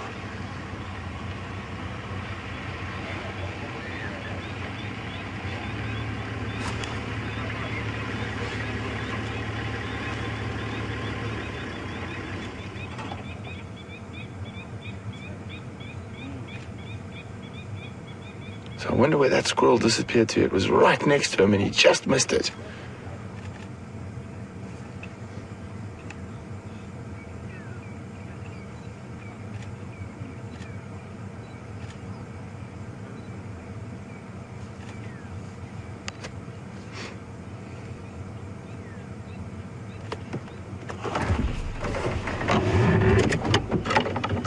He's off after something else.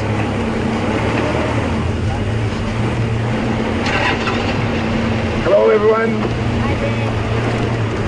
What does he see now? And he's crossed the road into Juma. And now he's stopped here.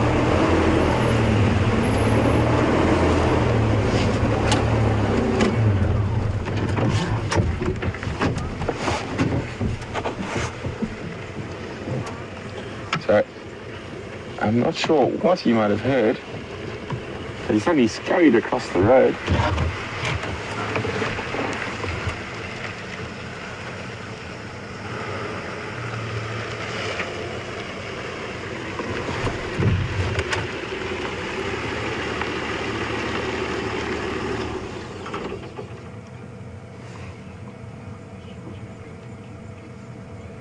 So if you guys have just joined in or a bit late on the safari today, we've had a spectacular sunset safari.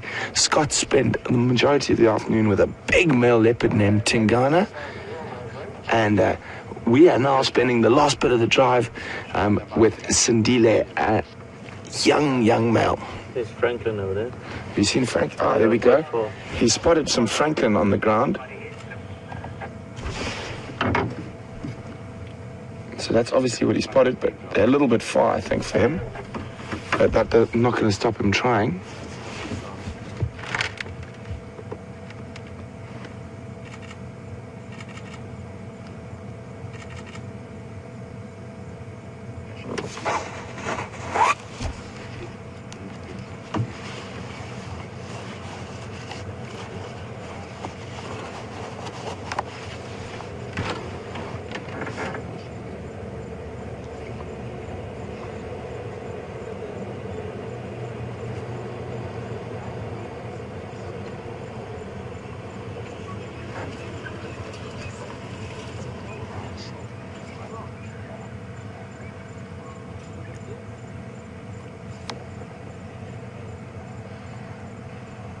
So it looks like he's almost trying to decide which way to go now.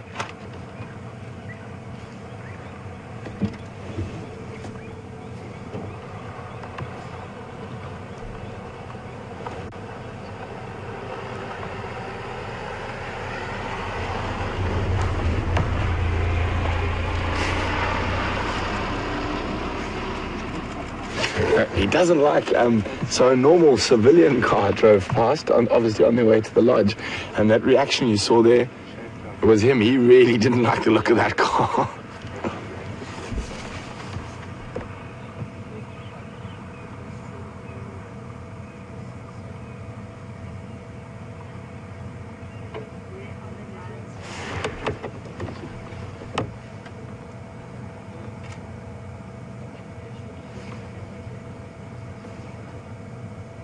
What are you thinking, mister?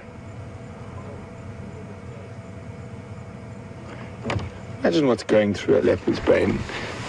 I think he's just looking for something to chase. He's like, where's the squirrel? Where's the squirrel? Where's the Franklin? Where's the Franklin?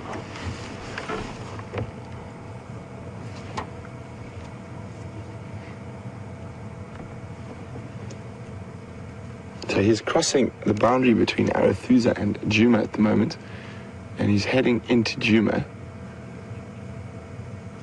Or not, he does change his mind with direction quite a lot.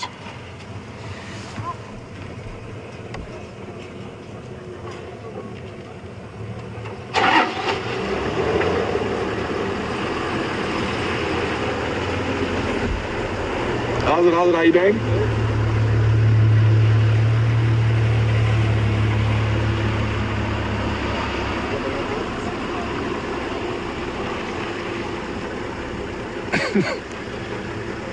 So he licked something he didn't particularly like. We're just going to stand by here, and the other vehicles are getting a look at him. But if he does go further into Juma, we can go there. These other two vehicles that are here at the moment can't. So we're just going to give them a chance. We've been so close to him, so just give the other vehicles a chance to watch him nicely, and we'll stand by over here and see what he gets up to next.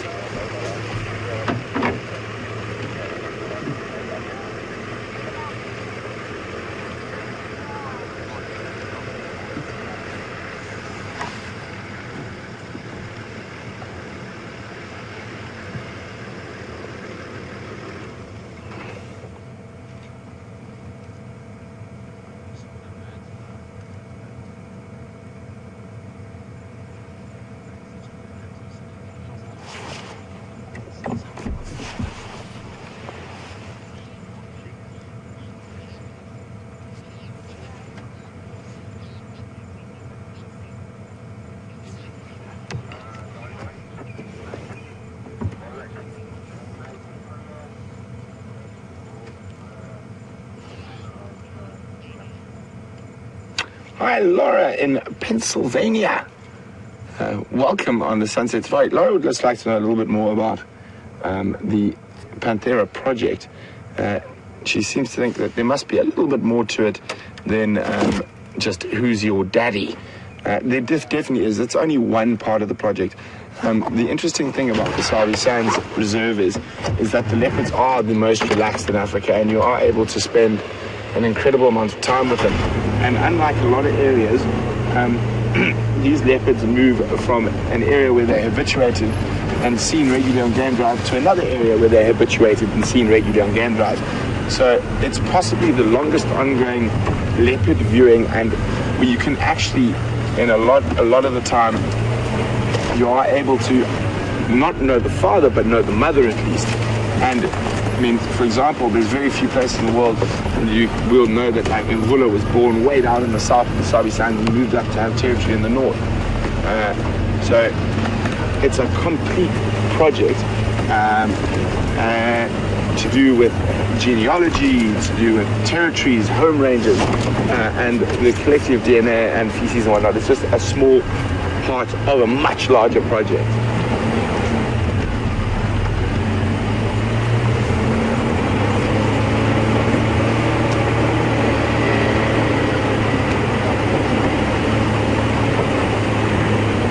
So while we get into a good position, we're going to cross back to Scotty and see what he's been up to, and we're just going to get into a better position with Sindile. So we'll see you a little.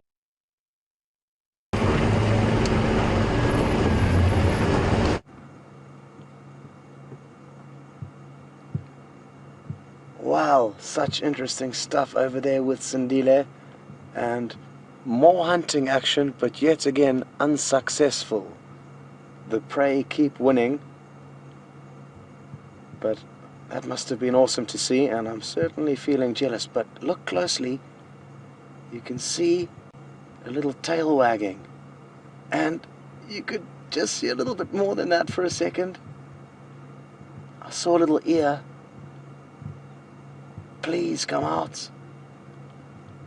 This is the mother that you can see here, and she is the one with a tiny little cub that we just got a few glimpses of. Will it come out? I saw its tail wag again there.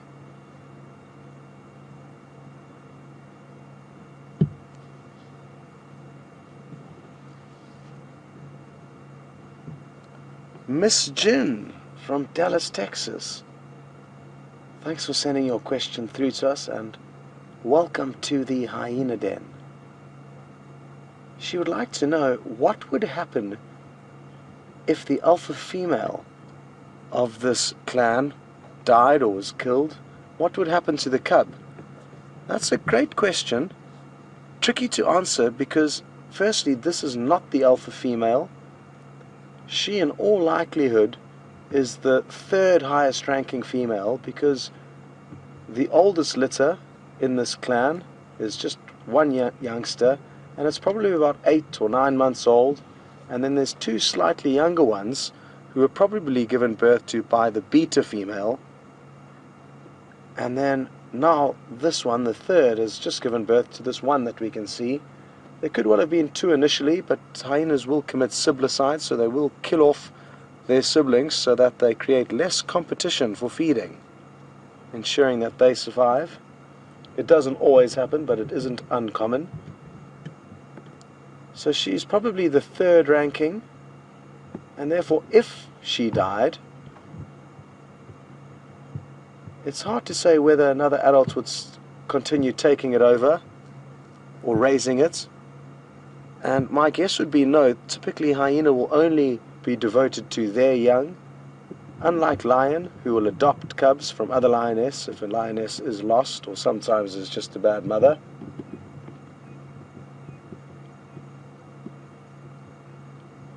Very interesting hierarchy system, the hyena. The females are all the highest ranking in the clan, above all the males. So even the most dominant male is ranked lower than the youngest, smallest female,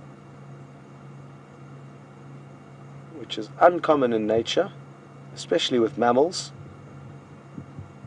And they are a very unique animal. That's why we call the youngsters cubs. Even though the hyena looks dog-like, it's actually more closely related to cats, but it's in a family of its own. It's not in the cat family nor the dog family, it's in the Hyaenidae family.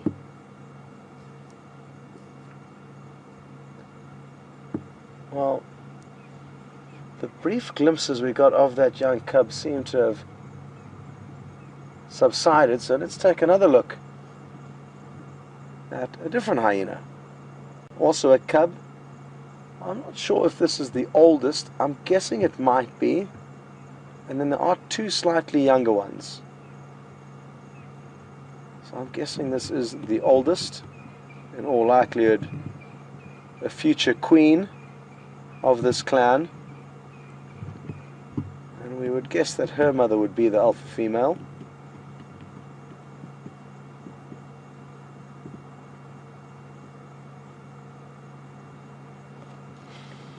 When I say her mother, we don't actually know that it is a female. It could be a young male. Very difficult to sex hyena because their genitalia are very similar looking between the two sexes.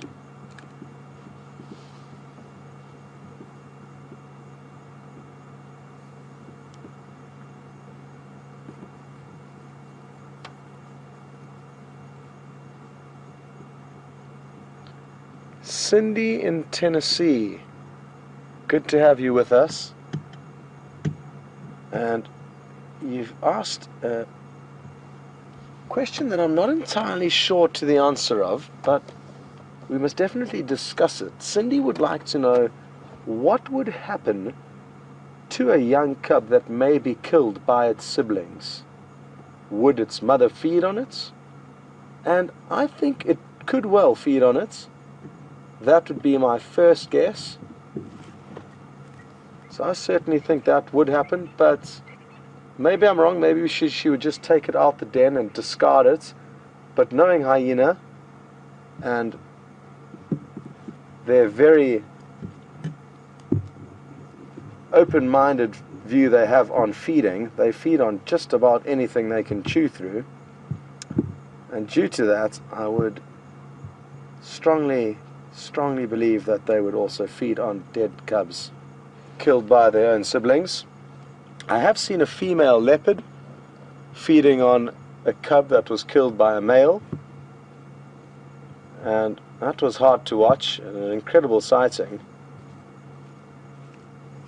But she consumed the whole cub. The male had fed on nothing, he simply killed it, and she fed on the whole carcass, just leaving the head.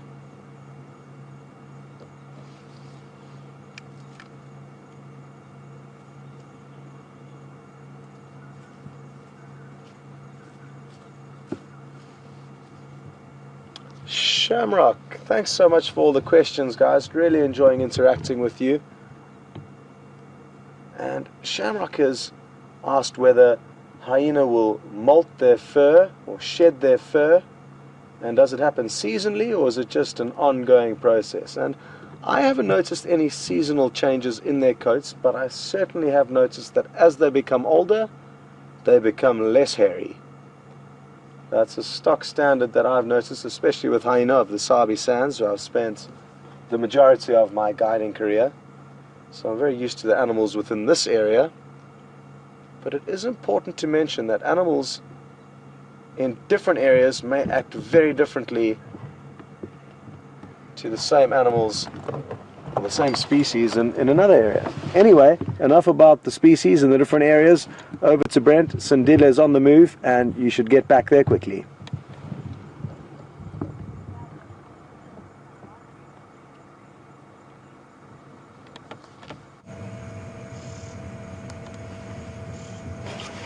Welcome back, everyone. We're not sure what he saw, but you can just see he's in a really stiff, rigid position, like he's heard something or seen something.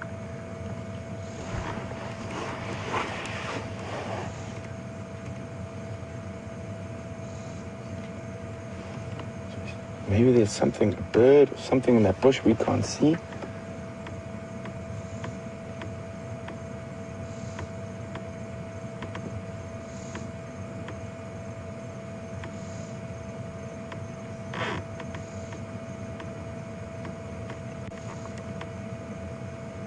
See how considered and careful and still his movements are.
So I'm not sure what he's doing. He seems to almost be putting his head in a hole.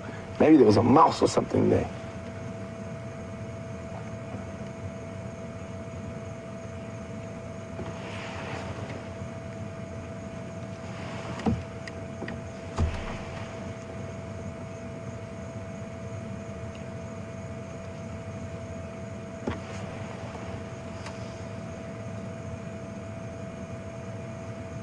Okay guys, we're just gonna move quickly.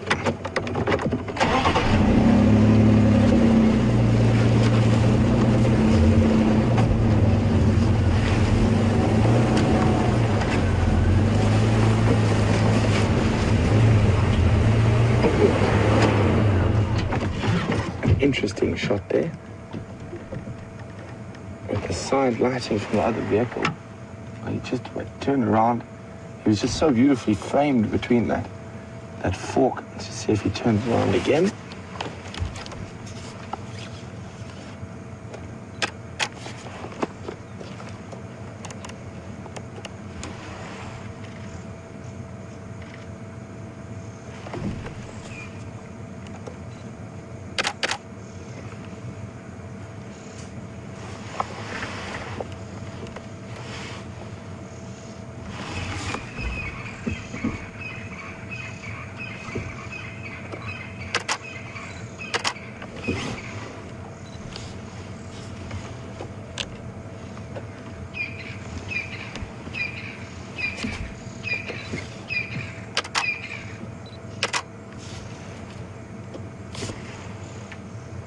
Just keeps changing his mind with directions.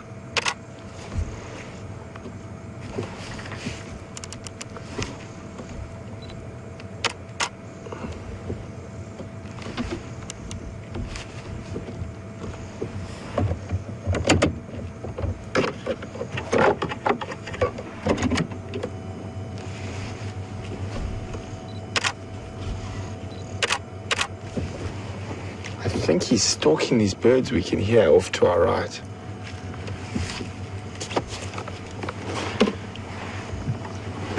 So guys, remember to grab some screenshots and remember to pop those on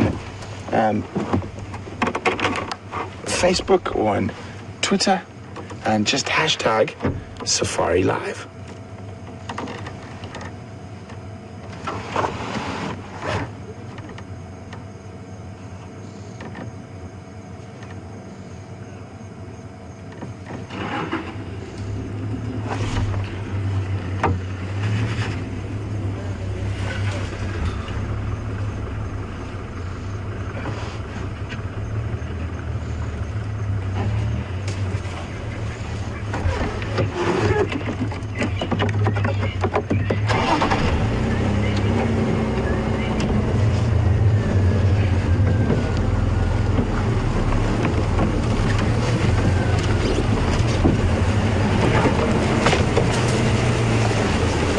Oh, he's off after something. took off into here. I think he was after a Franklin, but it looks like he missed. Guys, this is could be a little bit difficult for me to follow him much further. It is really thick in here, but I will try my best. Oh, look at him, he's off again. Time to turn on all available lighting. He's actually chasing a tiny little bird. If we switch off, you can actually hear it.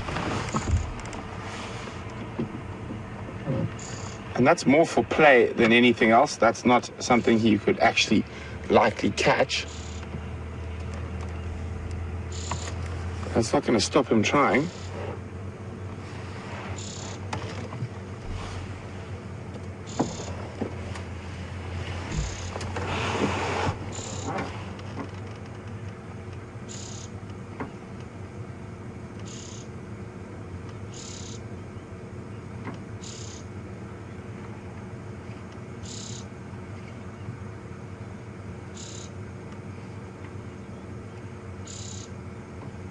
So the bird is in the bush just to the right.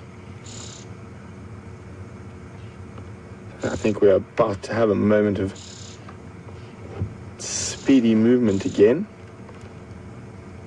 But the game is up. The bird is alarming at him, but he's still continuing. I can't even see what bird it is yet.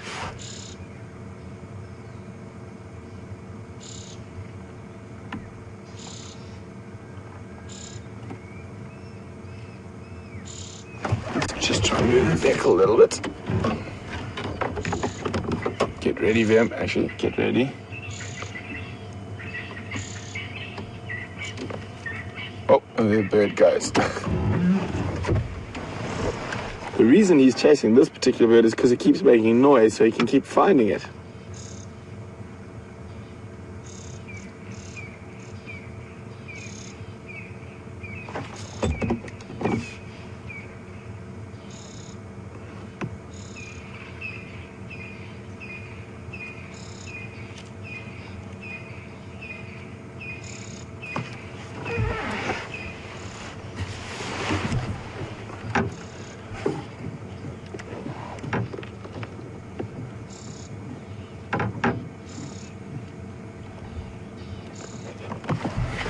Hi, Matt in Texas. Matt would like to know, if you did catch something small like a dwarf mongoose or a little bird, would you try to put it in a tree, or would he just swallow it? I think he'd just swallow it whole. He's after that same bird again, which is in this tree here. Well, it sounds to be.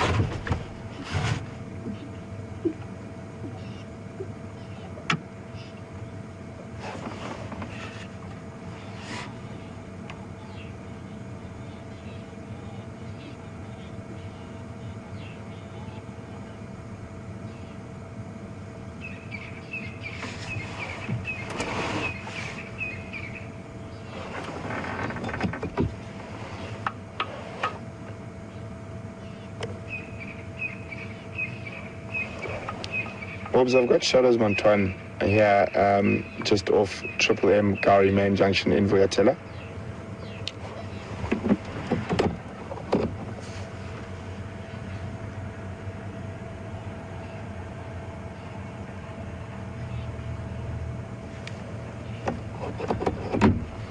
Just me now, he's crossed further into Vuyatela, so the other movers can't come.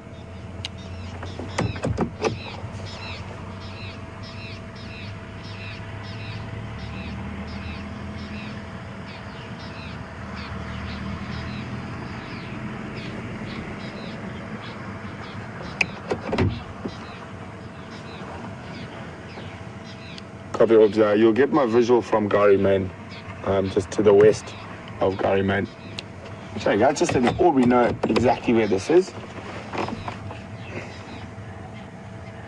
So it's really important for us to communicate on the Game Drive channels, because they often help us find animals as well. So we definitely all try to have a good relationship, all of us, so we can find as many animals as possible.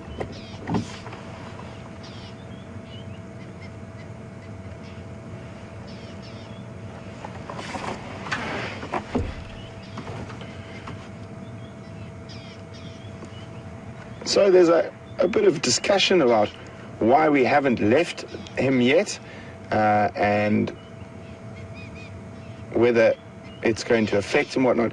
So the policy with spotlights in this area is we use a spotlight on all nocturnal animals, and when it comes to predators like lions and leopards, we will not use spotlights on cubs that are young, 6 months old, younger than 6 months old. Once he gets to this age, his eyes are developed and whatnot, and he has all the skill set he needs to avoid hyenas and other predators. So we're not really interfering, and that's why we will use a spotlight on a leopard of this age. But anything under 6 months, we will not.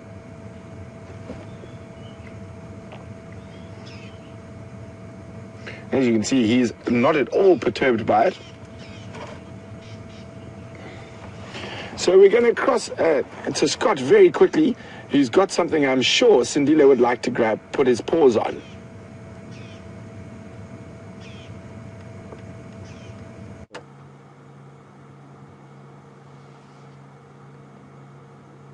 Well, from a very exciting hunt to a much more relaxed scene, if you look closely, you will see a small primate clinging onto a branch in this tree.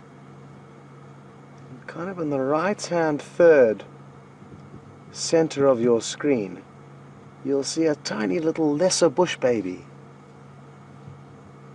It's got a long little furry tail, and like I said, it's a primate, so it's part of the monkey family, you could say, but it's nocturnal, and we only ever see them after dark. During the day they'll be hiding out in cavities and trees, and by night they'll come out and feed on insects as well as the gum and sap from trees.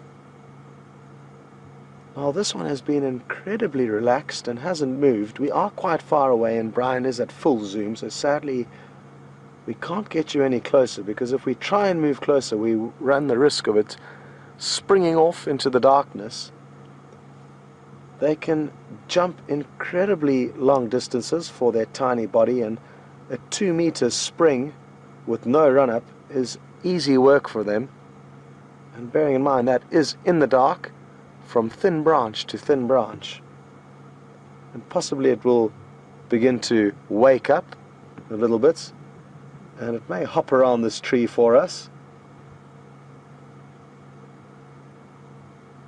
You may have just seen a moth fly through the screen, and that would be perfect prey for this little bush baby.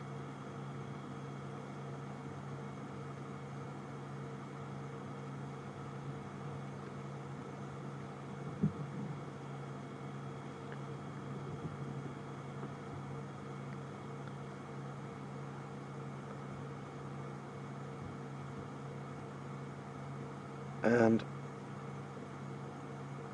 I'm told you've been watching Sindile hunt a variety of different prey this afternoon, from squirrels to mongooses to francolins and even an insect at one stage.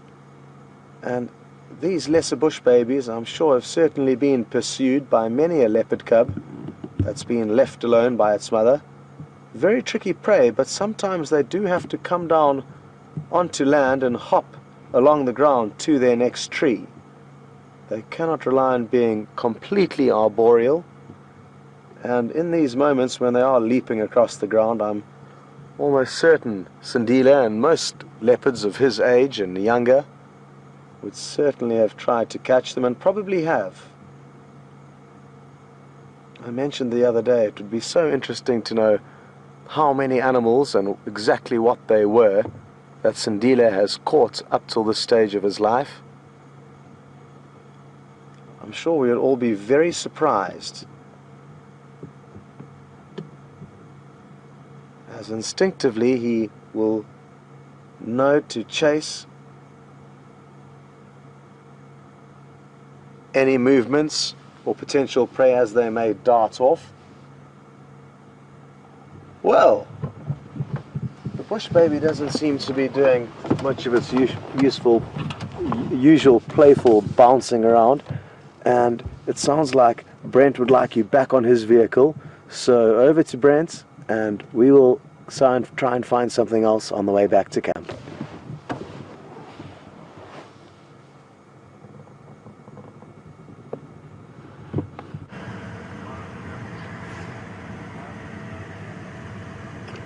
Welcome back, everyone. We're still with Sindile. As you can see, he's still looking forlornly up into this little tree, where he probably would have some difficulty climbing, and by the time he did, he definitely wouldn't be able to catch anything. I'm just going to move forward so you guys can see.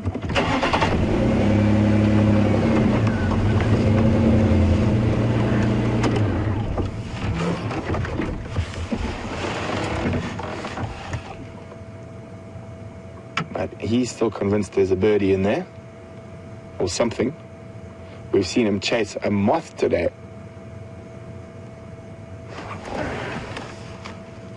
Hey guys, just 1 second. I'm just going to help Aubrey get to us.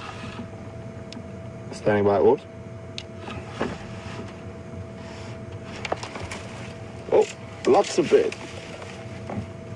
Lots of birds came out of that tree. About 5 or 6 little testiculars by the looks of things. Oh, and he's off again. Hold on, guys. Sindile, the fierce testicular hunter.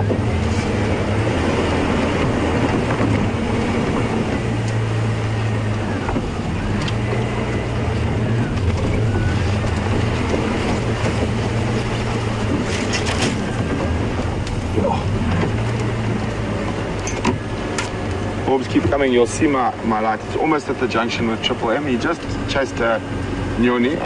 Lost him for a second, but he's around here somewhere.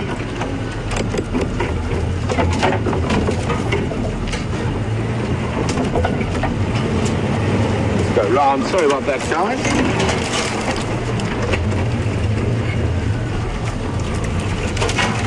He put us in a bit of a tight spot. Ran off this way, but as I have known, there he is. He's in a tree. And he's chasing a bird, right? Okay.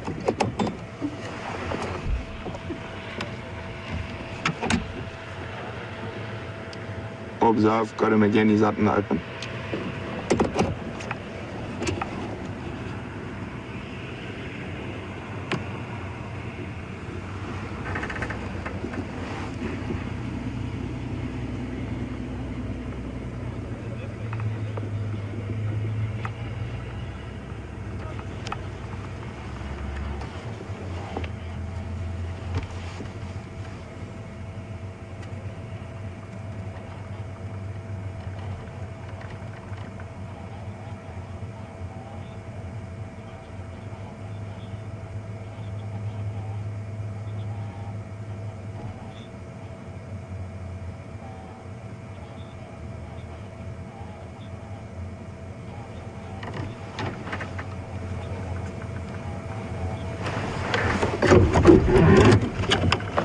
Off he goes again.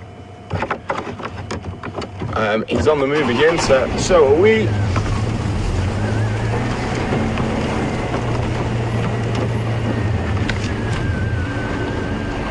So he's basically chasing testiculars from tree to tree with very little success.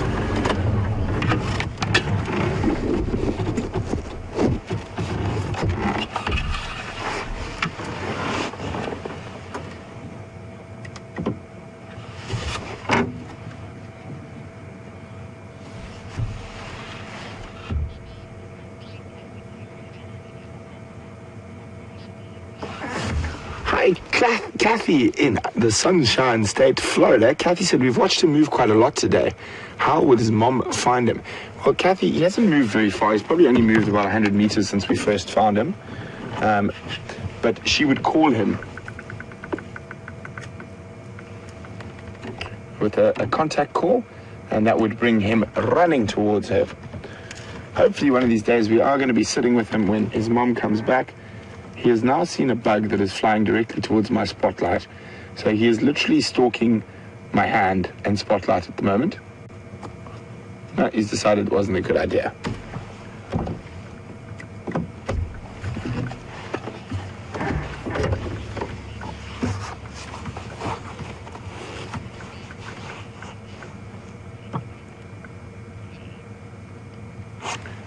Hi, Kelly.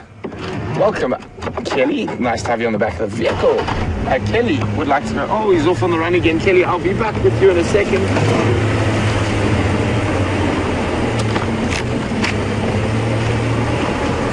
He's keeping me busy today.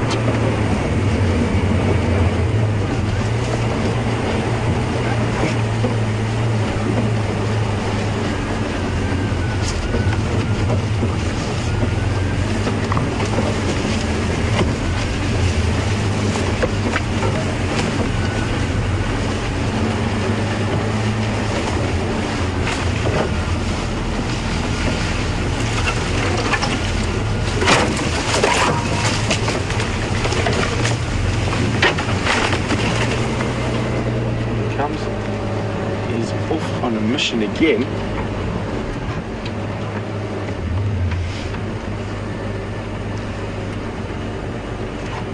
Pretty sure he thinks he's heard something. He's heard something that we obviously can't.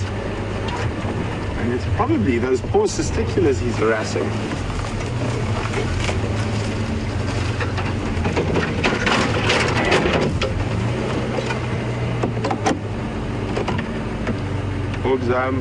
This thing is now approaching Philemon's dip, or sorry, Zoe's junction with Gary Main.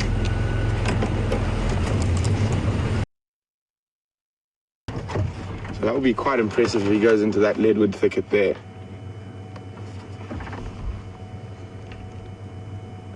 And the only time I've really seen leopards go into trees like that is to avoid lion or hyena, or buffalo actually once, but to go after a little testicular, it seems a bit much.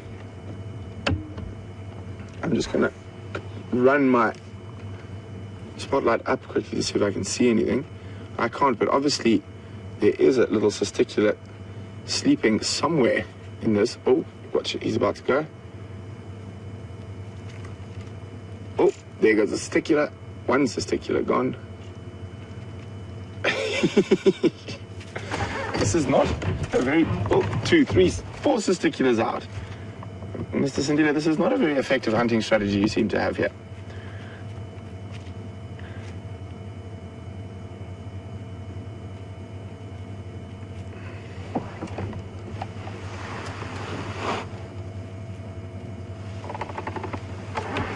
Chasing testicular from tree to tree.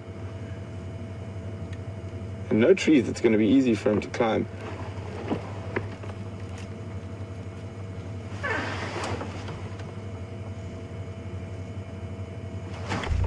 Okay. Oh, he's on the run again.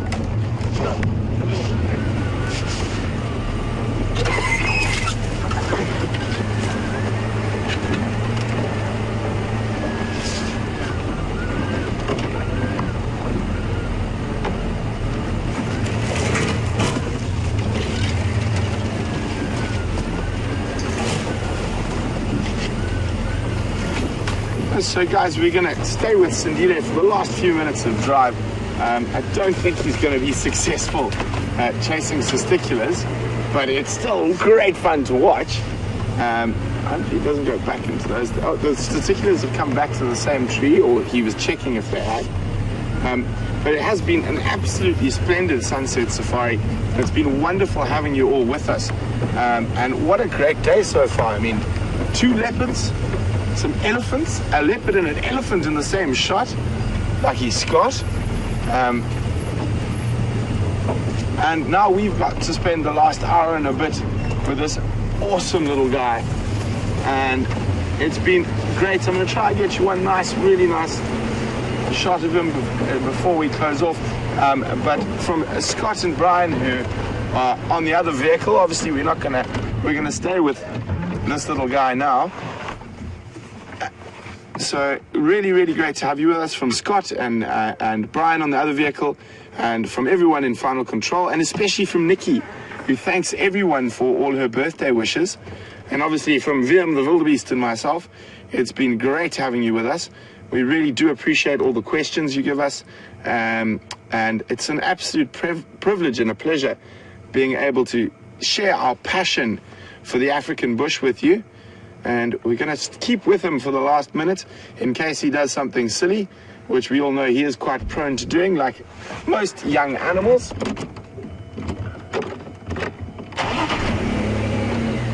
Off we go again.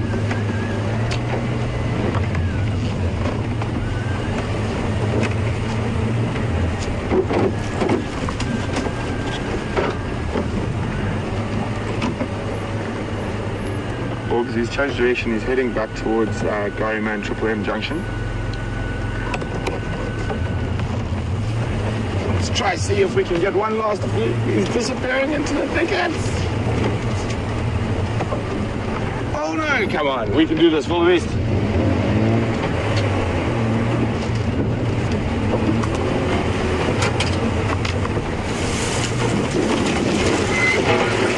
And he's running as the last I saw of him. Unfortunately, he disappeared. Have a wonderful day or evening wherever you are, guys. And from all of us, bye, and we'll see you on the Sunrise Safari.